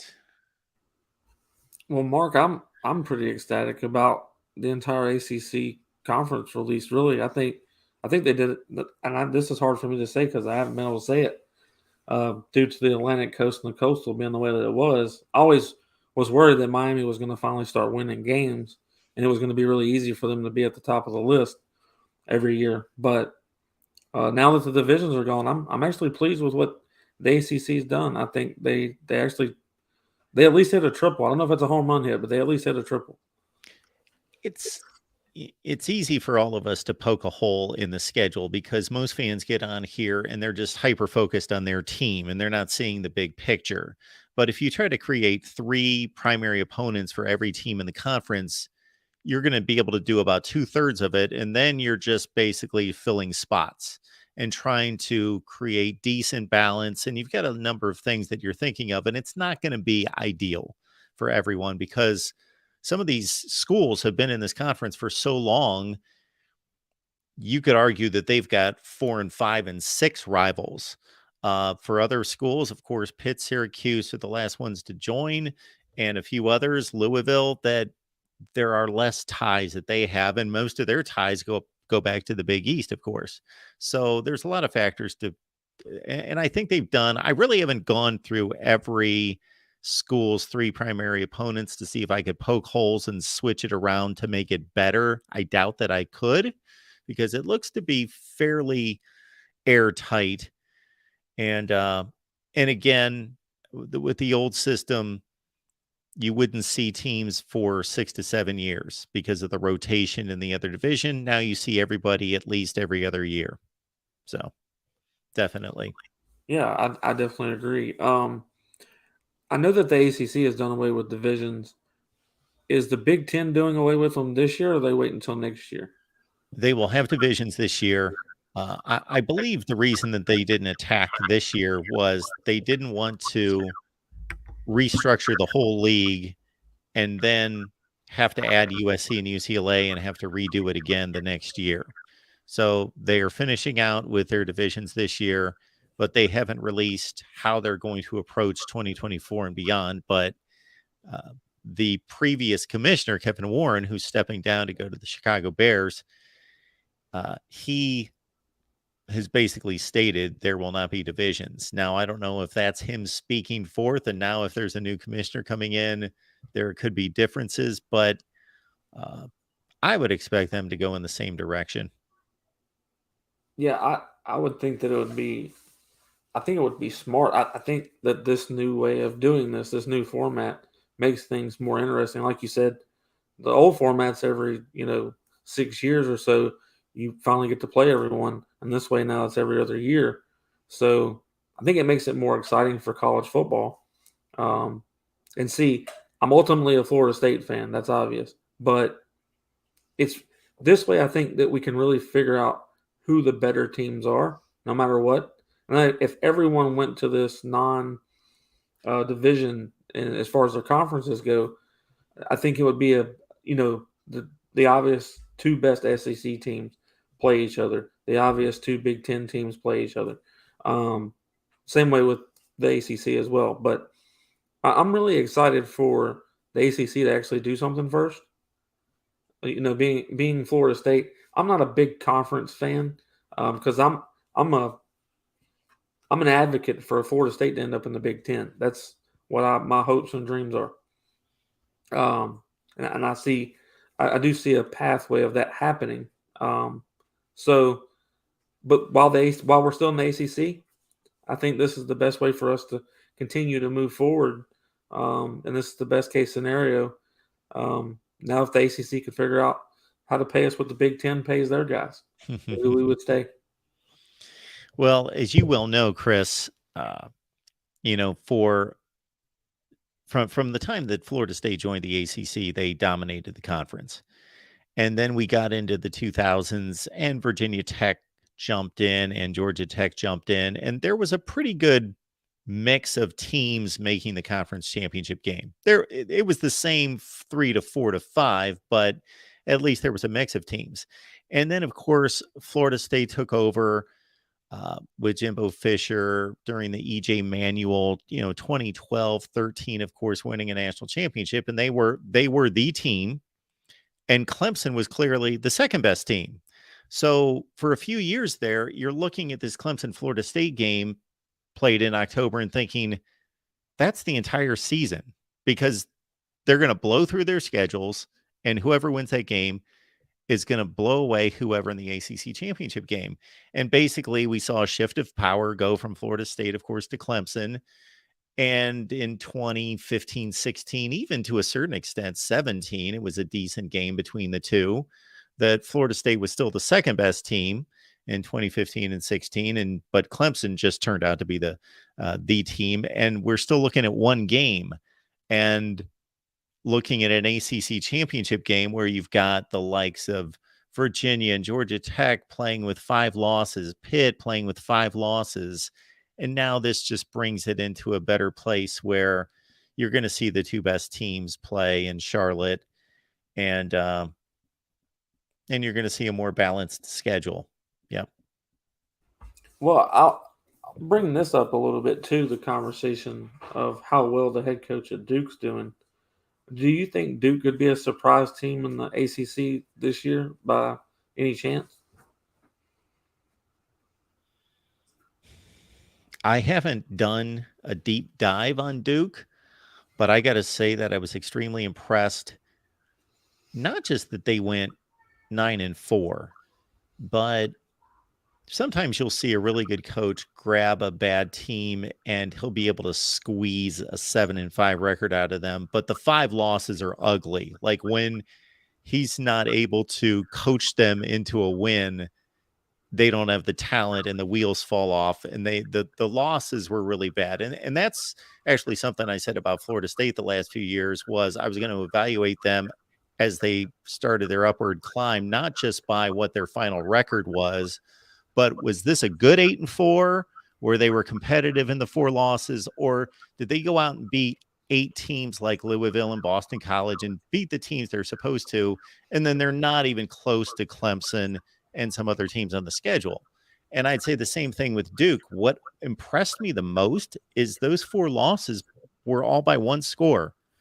And I caught the fourth quarter of the North Carolina game, and they were that close to winning that game. And if they would have won that game, they would have been playing in the ACC championship game. And they got their quarterback back in Riley Leonard. So I haven't really looked at the personnel past him, but man, Mike Elko did a heck of a job. Yeah, I definitely agree. And I told a couple of the fans that were watching our show earlier, we went from 7:30 to 8:30, and James had stated that our dark horse on our schedule is Pitt, because we have to go to Pitt and play them. And I definitely agree that Pitt, for some reason, Florida State historically doesn't play Pitt great, except for the 13 season. 13, we took care of them fine. But other than that, they've always played us tough. And me seeing Duke play the way that they did last year, that's who my dark horse is, so to say. I think we have more depth and talent than they do, but I think they're very hungry and coached well enough that if we're not playing our A game, they could be a huge problem for Florida State, regardless if we're at home or not. So that's the reason why I asked you about Duke. But moving on to Miami, I mean, a little bit, if you don't mind me asking this question, do you have any idea or maybe a suggestion of who Miami should go after as an offensive coordinator? Because the gentleman that I told them I thought they should go after got picked up by the Chargers immediately after being let go at Dallas. And that was Kellen Moore. He was in the NFL, but I thought Miami might try to make that big move and go after a younger guy that could set up decent enough in college. But the Chargers picked him up really quick. Yeah, and that's not a surprise. Kellen Moore was highly thought of in the NFL. I really don't have anybody off the top of my head. I don't know that Cliff Kingsbury would be a good match with Mario Cristobal, but he certainly would be a interesting choice, and he can certainly develop quarterbacks and he can scheme. But I don't know that he and Cristobal would mesh. Yeah, I really haven't given it much thought past that. That's a name that came to mind just now when you asked the question. Well, and another one, I mean, they already made their offensive coordinator hire, and I think they did a really good job, even though they're our biggest opponent, in my opinion, in Clemson. But them hiring Garrett or Riley, what's his name? Yeah. Is it Garrett Riley? Yeah. With them hiring him, I think that was a good pickup. The only thing that I wonder is, are we going to see a TCU offense 2.0, or are we going to see something completely different with Dabo maybe implementing a little bit more of his style into what Garrett Riley does? Didn't know if you had any takes on that hire or what you think we see out of them. Well, when I look at Big 12 offenses and the ACC, obviously the Big 12 has a big passing reputation. But if you look at the scores from the Big 12 over the past few years, that stereotype has kind of dwindled away. You wouldn't be able to tell Big 12 scores from SEC scores from Big 10 scores. The score of the conference championship game has been in the 20s for about 4 or 5 years in a row. So I don't see how that wouldn't necessarily be a match, or I do think Dabo looks ahead to, he's got a big picture look at Clemson as a playoff team and wants to build a tough-minded and offensive line-oriented team that can run the ball against better opponents in the playoffs. So I do think he would lean on Garrett Riley a little bit to say, we still want to stick to what we do and what made us what we are. We love all the gadgets and we want to be a high flying offense, but at the core, we still want to be, a strong team in terms of, running the football. I'm not trying to come on your show and interview you, which it kind of seems like that's what I just did. That's all right. But the reason I asked is because I have a lot of similar outlooks, because I have to figure out a way to move my Florida State bias when I talk about other ACC teams, especially Clemson and Miami. And like I've told multiple fans that speak to me from Clemson or Miami, I want them to be good because it means more for us if we win those games. And also it's really good for college football. And that's the ultimate goal, is for college football to be at its best entertainment, which therefore means all of our teams at their best. The team that I guess that I'm wondering about the most is if, and this is switching complete gears, but in Ohio State, if Ohio State doesn't go as deep as they did this year, or maybe even farther by making it to the national championship, do you really feel like Ohio State's going to possibly move on from Ryan Day? Because I see a lot of fans they get really frustrated with almost getting there, almost winning it. And I know Ryan Day's won one, if I'm not mistaken, in 18, right? It was close maybe, but he made it to a national championship game. Made it. Yeah. I mean, do you as a Ohio State fan, do you feel like Ryan Day is the right guy as of now, or could you find someone better? Well, for as much as Ohio State has extremely ridiculous standards and expectations for their team every year, and Ryan Day has even stated it, I understand I took this job knowing I have to win every game. And that's what's expected every year. That, he's not going to get fired for going 11-1. The only exception to that would be he could get fired just because of how much emphasis is put on the Michigan game. If he loses that, he could go 11-1 for the next 3 seasons. And if those are all Michigan losses, that would be the only scenario I could see where a guy's going 11-1 and going to get fired, because there is that much emphasis on that game. I think my only concern with Ryan Day, and I think he's doing a fine job, is that I think he runs the program a little bit more like an NFL team than a college football team. And I think maybe Urban Meyer got a little bit more fight and kick out of those guys. Just a thought. Well, I definitely agree with you, because the only downfall that I mentioned to a really good friend of mine that's an Ohio State fan, I said if I had one thing to point out bad about Ryan Day is maybe Urban Meyer gets more out of his players than Ryan does, maybe, because there's no doubt that Urban Meyer definitely, those guys would run through brick walls for him. And also when he went to Florida, the same thing. He just couldn't figure it out in the NFL for some reason. But I think Ryan Day's a really good coach, and I think that I personally think he wins a national title at Ohio State soon. I think that Ohio State was this close this year. Other than losing to Michigan, what was the red light? I think that was the only one. But I do agree it'd be the same thing at Florida State. I think if Norvell loses to Florida or Miami 2 or 3 years in a row, and that being the only game they lose, I could still see that it being a possibility of, okay, well, we're not losing to Miami anymore, or we're not losing to Florida anymore. And that would take 3 or 4 years in a row. But I think Ryan Day is a really good coach. I think he's putting together a great program. I think he does it the right way, where I like how transparent he is with the NIL part. I like how transparent he is with what he's doing with his program. And I think Norvell is actually a very similar coach to Ryan Day. Doesn't have the resume yet, but I think he coaches in a very similar style. That's why I think you yourself and others, like Ohio State fans I've talked to, they actually like Norvell.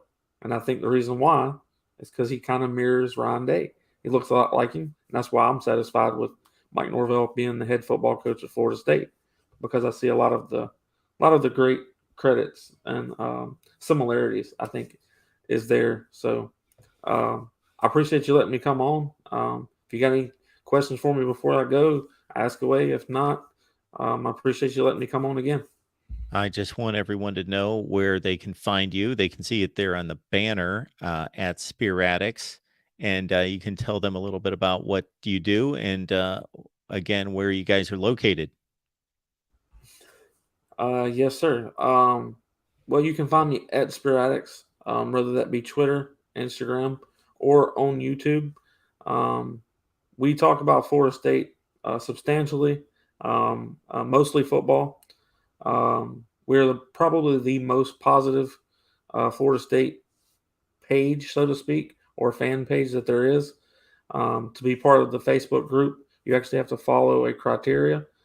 If we're going to hold our players and coaches to a standard, then I believe that the fan base should be held to a standard, which means that we have intelligent conversations about how we fix the things that are wrong at Florida State, that we don't just bash and talk bad about, or just for ignorant reasons say the wrong thing. So you can find me at Spear Addicts at any of the platforms that you follow. We also have a Discord at Spear Addicts as well. If you become a member on YouTube, you get the Discord for free. And yeah, that's pretty much it. Mark, appreciate you having me on again. And if you ever need anything from me, let me know. Appreciate it, Chris. Thanks for jumping in the conversation. Thank you so much. Chris Frazier, Spear Addicts. We had a conversation the other day and posted those videos on our Florida State channel. Also, keep in mind, I just dropped the link in the chat. You can check out Michigan's latest hype video. Not that I care that you would normally check out Michigan's latest hype video, but somebody brought it to my attention. Malachi, thank you so much for doing that this afternoon. That Michigan's latest hype video on Instagram, and they've got like 600,000 followers there. That there's a familiar voice that they put on their hype video there for Michigan. So check that out. I left the link in the chat. Also, we're coming up at 11 o'clock Eastern Time, 8 Pacific with our USC show. We took a week off, and we're back at it with Matt Zemek from Trojans Wire again. That's coming up at 8 Pacific Time, 11 Eastern over on the USC channel. Appreciate all of you being here. Somebody left it in the chat that the Big 12 schedule release, which I'm on record as saying is, to me, the most interesting and intriguing schedule release for a number of reasons I've outlined, that that is being released Tuesday at 2 Eastern. So I'm going to verify that. And if, in fact, that is correct, that the Big 12 is releasing its schedule at 2 p.m. Eastern Time on Tuesday, well, guess what? We'll be here live, and we'll deliver it ourselves and analyze what is the most interesting and intriguing and strangest schedule release out of all 5 conferences, out of all 10 conferences, because you've got the integration of BYU, Houston, Cincinnati, and UCF into the Big 12. Are they going to stick it to Oklahoma and Texas? What are they going to do? How many times are they going to match up Oklahoma and Texas against the 4 newbies? How are they going to integrate Houston and align them with the other Texas schools? I have a lot of intrigue and a lot of questions concerning the Big 12 schedule. And again, we're going to verify that that's going to be released Tuesday at 2 p.m. Eastern Time. Appreciate you all being here. And Tim reminding everyone to please hit the like button on your way out. It just helps us build the channel here at the Voice of College Football. And I'm going to release some schedule previews as we march on. And also, Jordan tonight gave me a really good idea on doing under and overperforming programs. Right here at the Voice of College Football. We'll see you in a few hours over on the USC channel at 11 Eastern Time for USC Live. See you then.